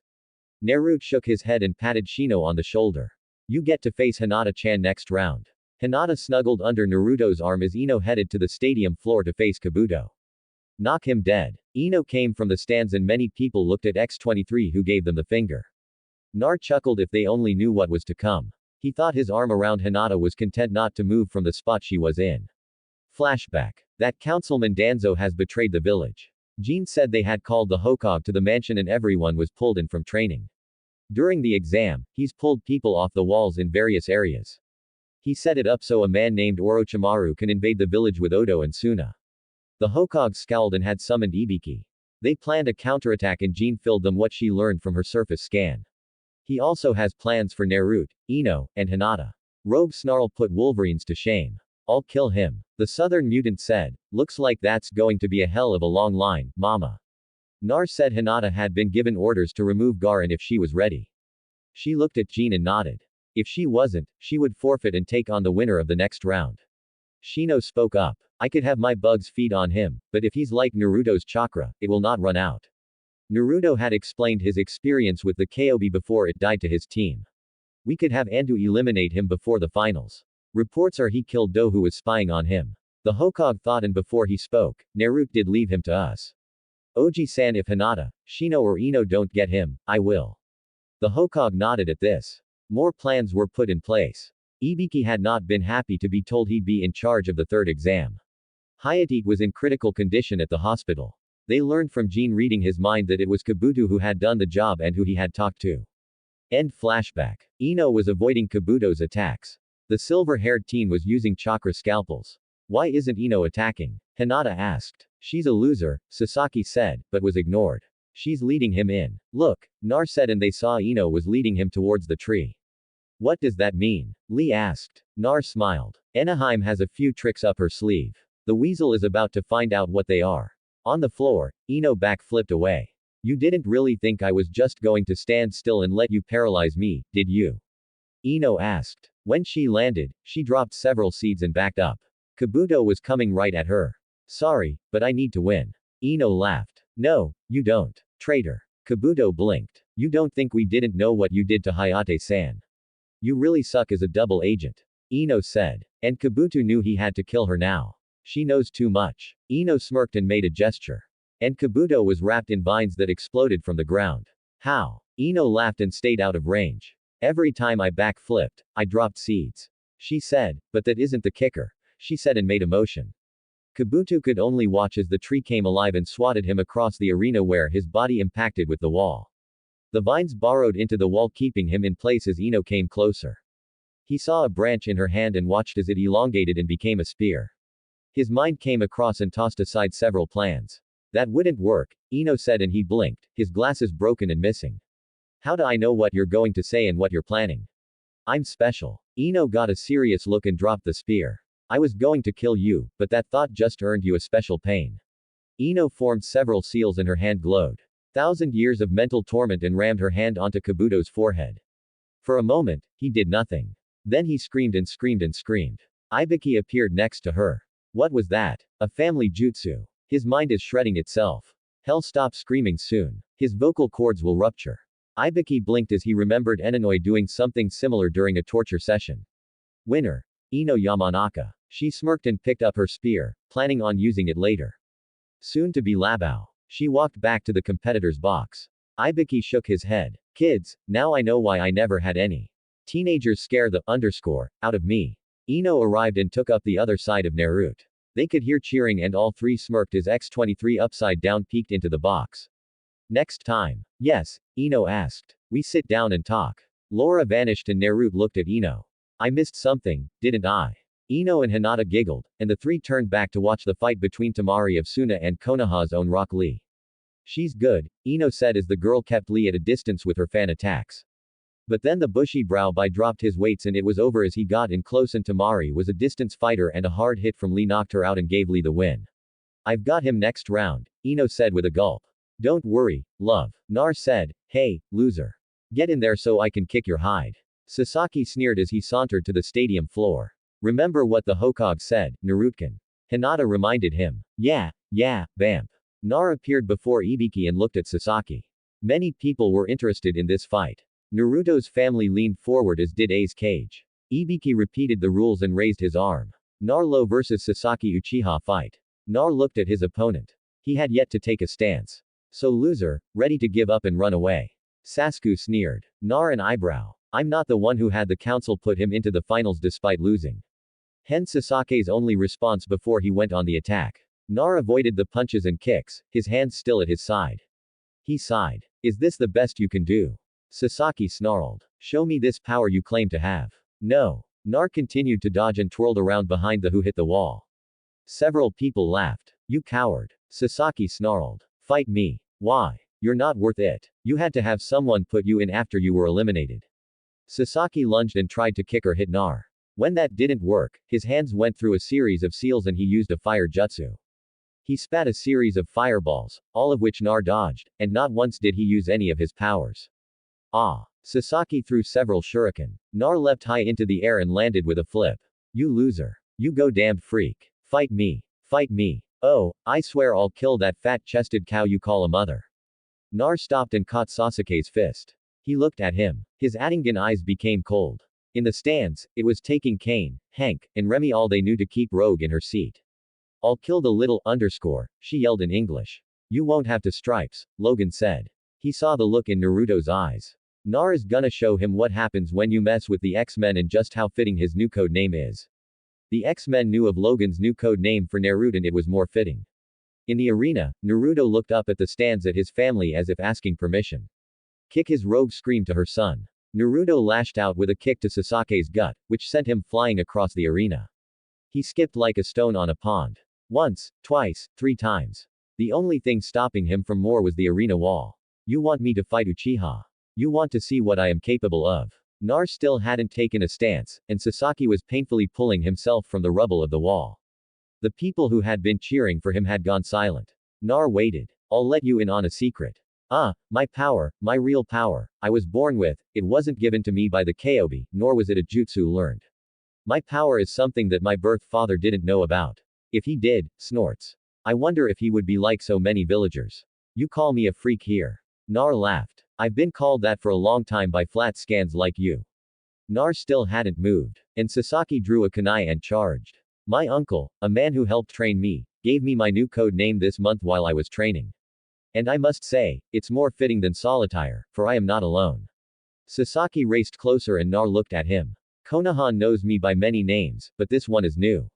Nar reached and made a motion as Sasaki was within striking distance. His scream filled the arena and many who were in the village heard it. Naruto's eyes flashed and he looked at Sasaki as his flesh was ripping apart. His blood was burning and his bones were shattering and reforming. My name is Ripper and you have just been the first besides mutants to see what my real power is. No one ever wondered how I healed so quickly. No matter what was done to me, Naruto said, speaking over Sasuke's screams as Naruto used his power to heal and then shred him once more. My healing factor wasn't a gift from the Konoha.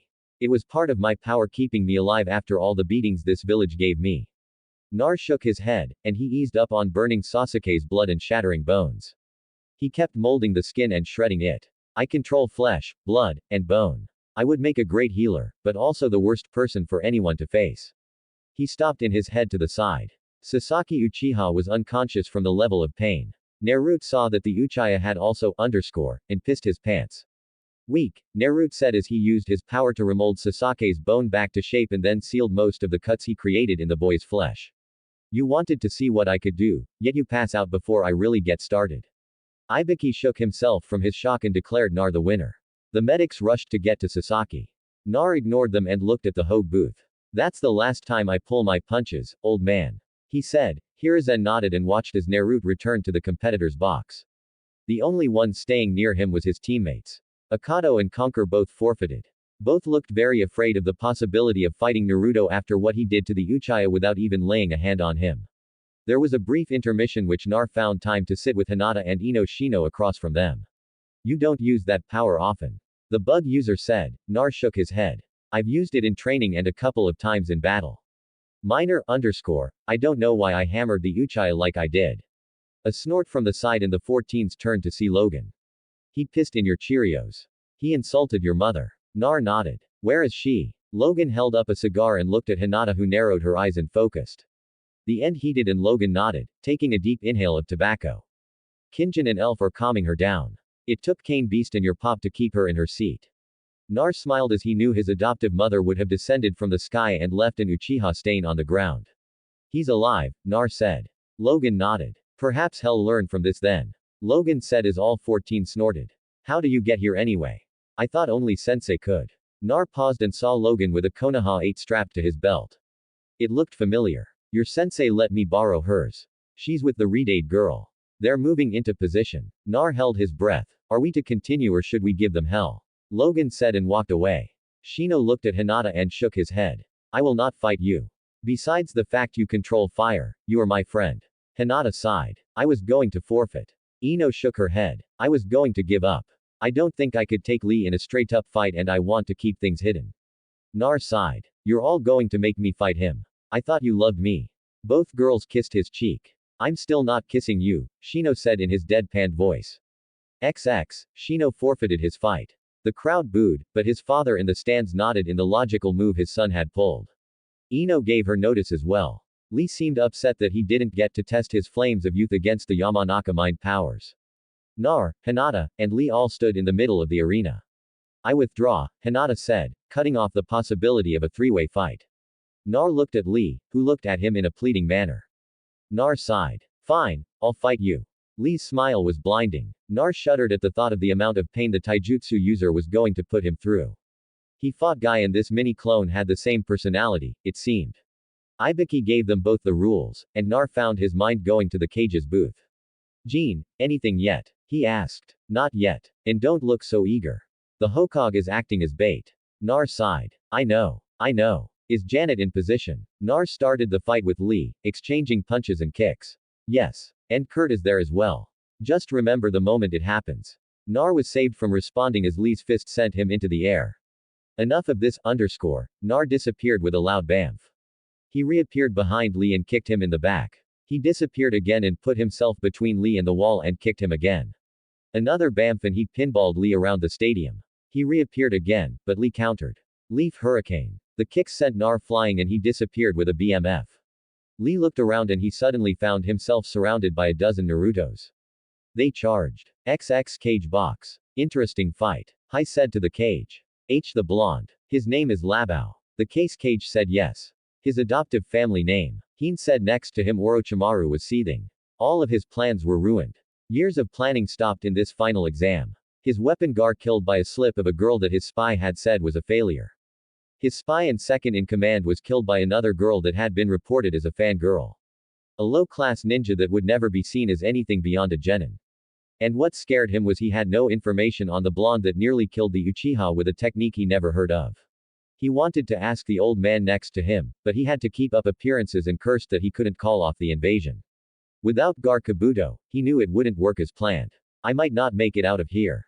The Sonning thought even as in the distance the first explosion was heard. It's now or never, he thought and went for the Hokage. Naruto disappeared with a BMF at the sound of the first explosion and the sleep genjutsu began to fall on the crowd.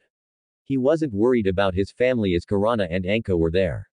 Naruto appeared next to the Hokage and just as the old man got away from Orochimaru and the barrier went up as the sound for continued with their part of their master's plan. Hey Og, want to see who can do more damage to the bastard? Nar asked as the third shed his robes of office and stood there in his battle armor. You're younger than I am, Nar. The third said. Orochimaru was not happy. It was to be him and the old man locked in here alone. But the Kobe brat was there, and there was far too much the snake Sonning didn't know about him. XX.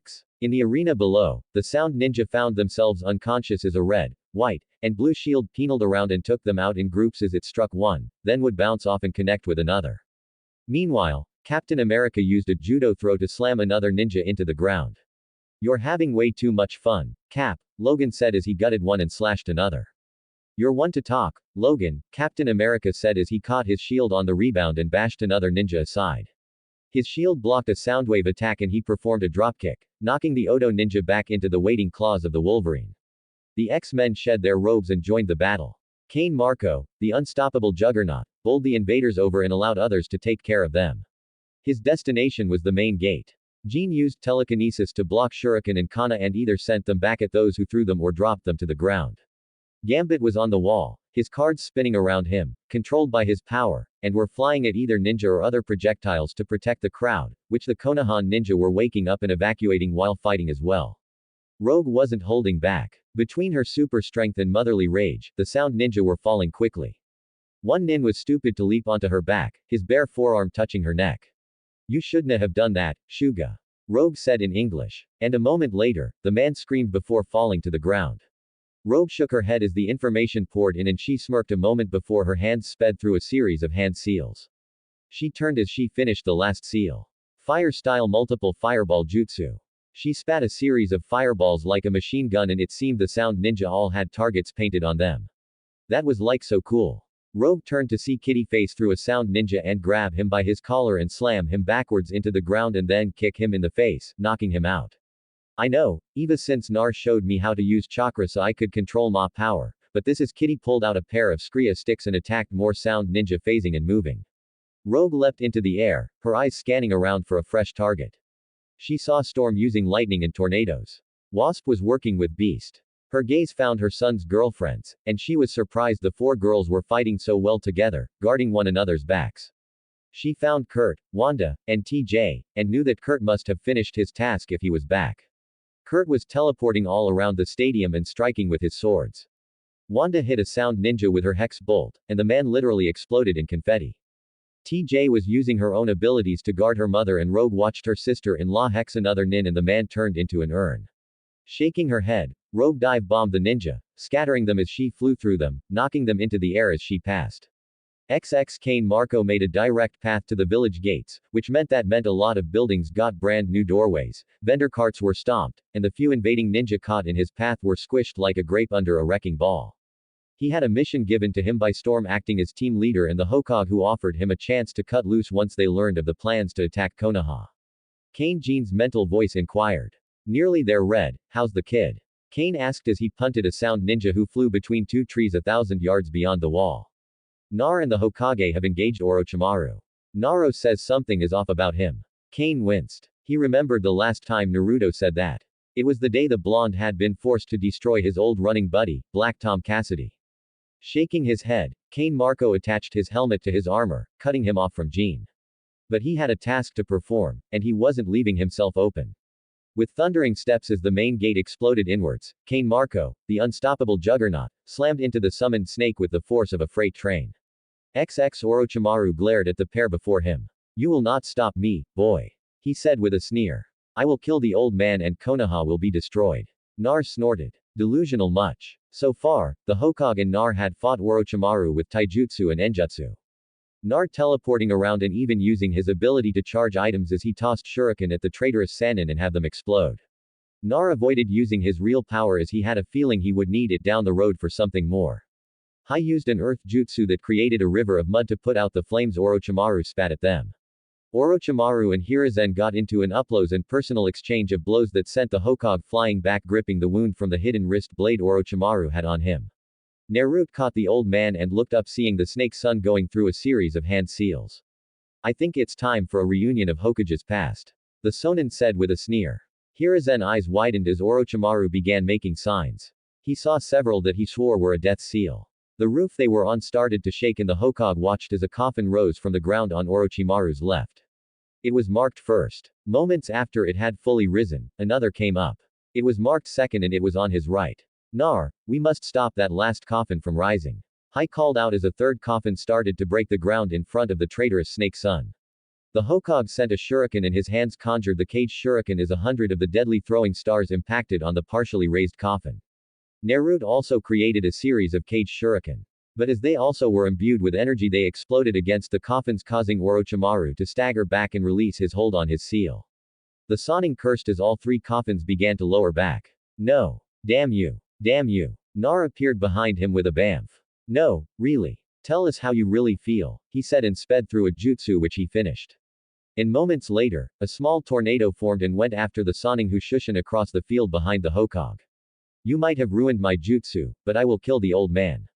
Orochimaru spat and unhinged his jaw. Moments later, he spat up a wicked-looking blade that was held by his tongue, and it raced through the air at the Hogue's back. Everything slowed down. XX Gambit say we be playing by house rules. He told the ninja that surrounded him. Naruto be right. They are skilled, but they seem to lack real ability. It's like they were trained to attack like a pack of dogs. They aren't as skilled as the ninja of Konoha. He spun about his staff blocking swords and canny, but he missed the kick that connected with his ribs. Remind me to thank Beast and Forge for improving the body armor. The Sinjin mutant thought as he rolled with the blow and came up swinging. He'd run out of cards long before he ran out of targets, and he knew that sheer numbers were not going to be a good thing for the X-Men. Not all of us are like Kane and Logan. He thought even as he spun and ducked, he heard something whistling through the air and ducked backwards in a movie he'd seen from the Matrix movie he'd taken Rogue and Naruto to see last summer. The vibranium shield struck its intended targets and a red, white, and blue blur shot over as well. And Gambit stood to find Captain America in the midst of the Odo ninja, showing them what a super soldier was made of. Move it, Kinjin. A very gruff and familiar voice ordered, and he looked to see Logan, his outfit in pieces, and smoldering slicing into more ninja. Non-Wolverine. I thought Dad you wanted a workout.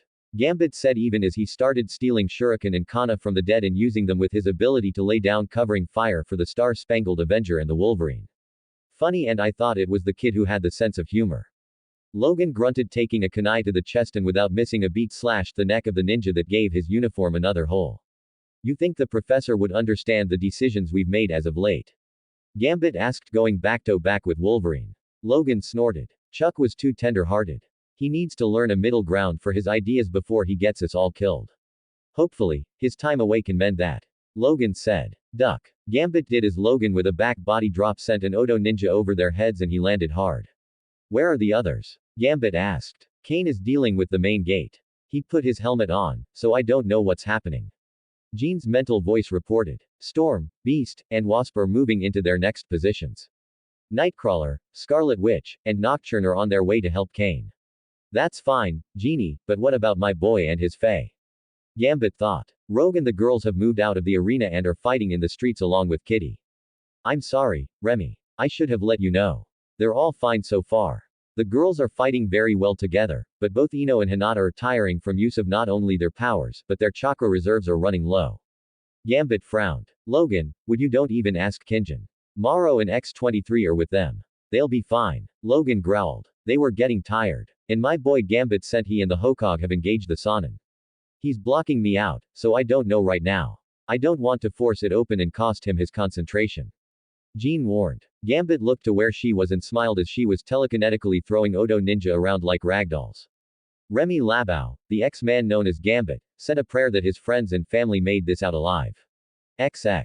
Ow. Ino yelled as Morrow ripped the kunai from her thigh. That hurt. Sarah shrugged as she picked up her bone club. Suck it up, you die, and I'll comfort Naruto in his moments of grief. Ino growled even as she focused on the vines around her wrists and they lashed out, impaling an Odo nin that was trying to sneak up on me while she was playing medic. Nice, the Morlock girl said as she took out another that had come up behind Ino with what looked like bone canny.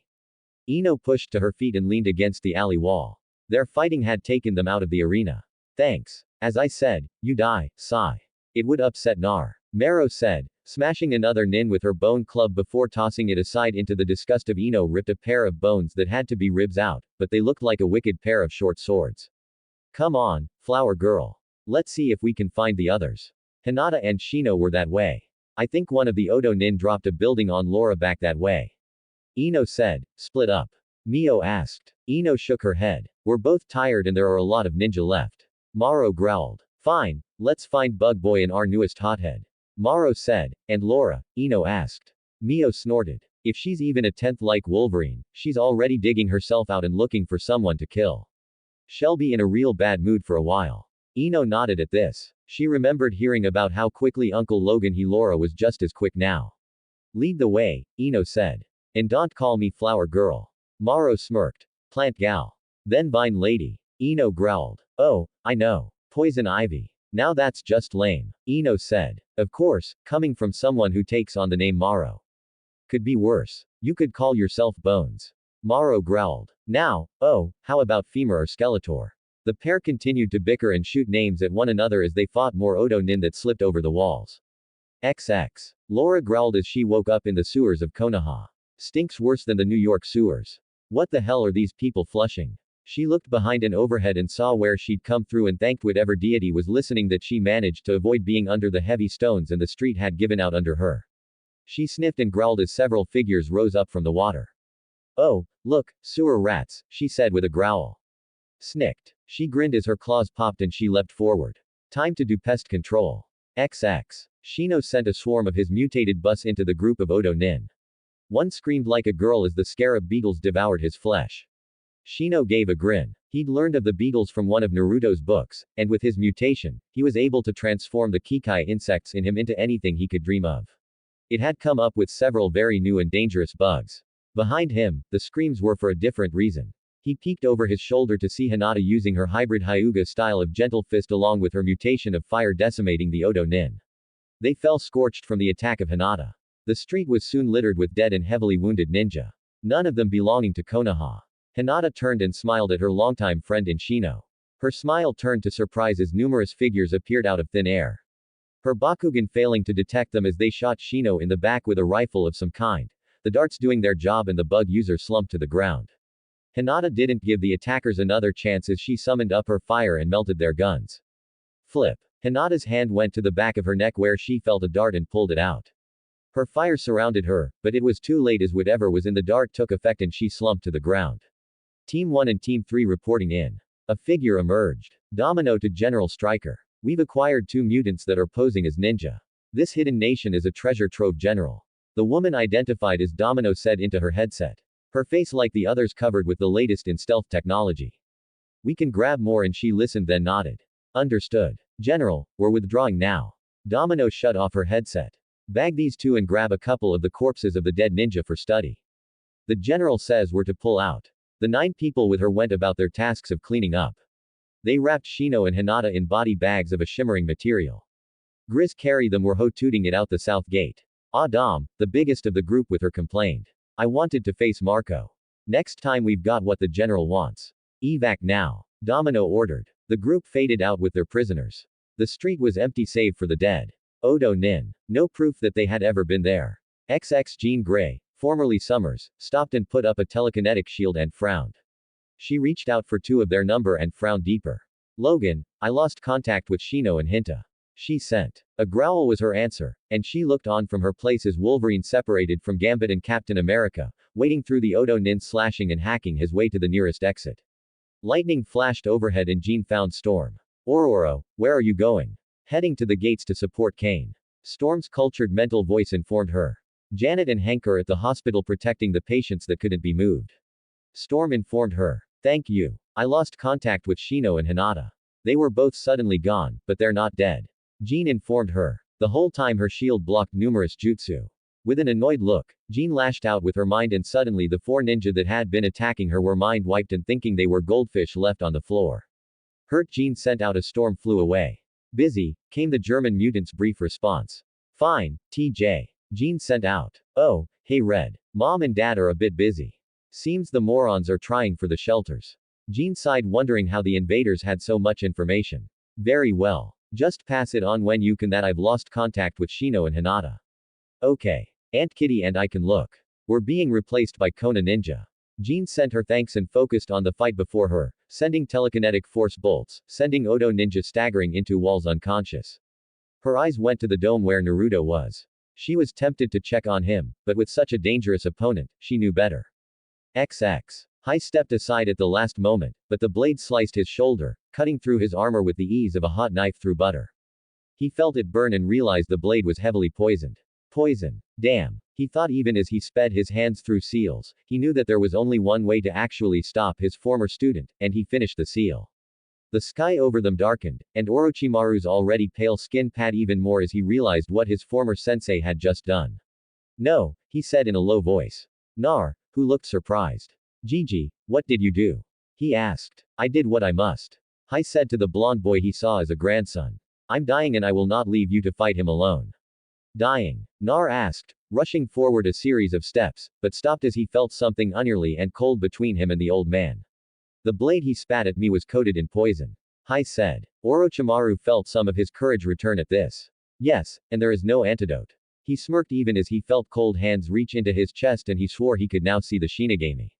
Let me go, he hissed and tried to move but couldn't. Not this time, my failure of a student. Hai said, I let you go once before and you've come back to try and destroy us all. Hai felt the Shinigami, but he also felt the poison burning through his veins quickly. Please, please give me strength to do this.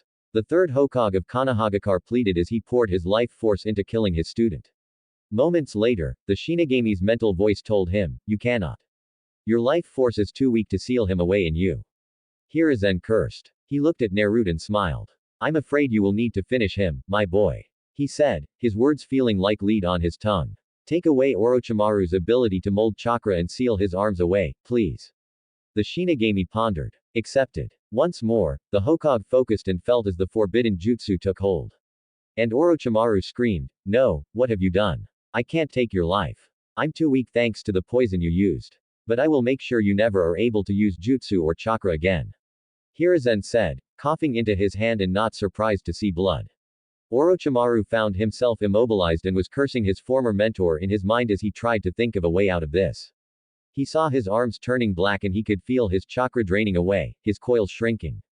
You fools, stop them, he yelled to the Odo Four that were maintaining the barrier. My lord, release the barrier and kill them. Orochimaru roared. It took a minute and it was all the Hokage needed to finish the jutsu. As the Odo Four released the barrier jutsu and it shattered like glass being hit by a ball, the third Hokage Serbi slumped to the roof dead and Orochimaru screamed in anger even as the blonde Nar rushed to the fallen Hoge's side. XX old man. Nar slid across the last couple of feet on his knees as he cradled the old man's body. Tears slipped from his eyes. No, he repeated over and over. You can't do this, Gigi. It was too late. Naruto looked up hearing a sound and saw the Odo Four approaching and his eyes landed on Orochimaru. You did this, he hissed. It's your fault. Gigi is dead, Nar said, and he called up his power. Even as Kidomaru, the six-armed ninja reached him. It was too late for them as Naruto's Aongan eyes glowed. Die 4 ninja exploded messily as their bodies were ripped apart from the inside out. Orochimaru blinked as he finally felt real fear for his life as the blonde stepped forward. Now boy, see here. Nar took a step forward and Orochimaru decided to take the best course of action. He leapt from the roof hoping that his soldiers, while less than when the invasion started, would cover his escape. He landed in the arena and blinked, seeing there were no Odo ninja left. He turned towards the entrance and paused, seeing a girl with bones in her hands looking at him. Are you of the Kaya clan? Maro sneered and shook her head. Look behind you, Flatskin, she said. And Orochimaru did as he was told and yelled as Nar appeared with a BMF right behind him. Here, Snakey, Nar said and called upon his powers. Orochimaru screamed loudly as every bone in his body was snapped at once. He fell to the arena floor in tremendous pain. You did this. You are the reason Gigi is dead, Nar said, his voice coming out a growl. He said he couldn't kill you. It was a mistake I won't make. How do you feel like bleeding? Nar said. Orochimaru screamed as his body was covered by thousands of cuts, each bleeding freely. My name is Naruto Uzumaki Namikaze Labao. You killed a man I consider a grandfather. Prepare to die. Orochimaru looked up. He reached out. PP please. Mercy. Naruto looked at him. We do not train to be merciful here. Nar said and his eyes flashed and Orochimaru had 1 second before his body exploded, his skin ripping to millions of shreds, his blood evaporating as it hit the air, his bones turning to powder. Naruto looked at the area where Orochimaru had been. It was blackened and he sighed. It's over, he said, looking up as Maro came closer. Her smile turned to shock as Naruto heard clapping behind him. He spun around to see someone he hoped to never see again. Apocalypse, he said the immortal mutant's name in a hushed whisper. Hello, Nar. Impressive. Most impressive on taking that flat skin to task, Apocalypse said in his deep voice as he seemed to come from the walls of the stadium. He stepped on the corpses of Odo and Konoha that had died before the battle had spilled out of the arena. It is time for you to live up to your destiny, Apocalypse said, stepping further. Get away from him, Maro howled and leapt at Apocalypse. The immortal his head to the side. You dare attack me, he announced. I will wipe you away from existence as the sands had swallowed the pyramids. You shall be destroyed. Maro bat a bone axe in an overhead strike. Thus, while in the air left her wide open, and Apocalypse lashed out, a spiked hand impaled Maro through the left side of her chest, right through the heart. No. Naruto yelled as he turned and sent a trio of charged cards at Apocalypse who tossed Maro aside as if she was trash. Nar called upon his power and frowned as he couldn't find flesh and bone to manipulate. What are you? He asked before the massive backhand knocked him out. Apocalypse. The immortal mutant saw the X-Men coming from the stands and waved his hand, putting up a barrier that blocked them from getting into the arena, their powers rebounding. Foolish children. I have what I want. Apocalypse laughed as he and Nar vanished. Moments later, the barrier collapsed as did no Yamanaka as she saw Maro. Nar, she said in a broken voice.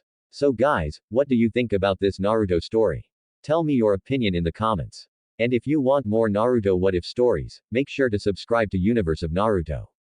Thanks for watching.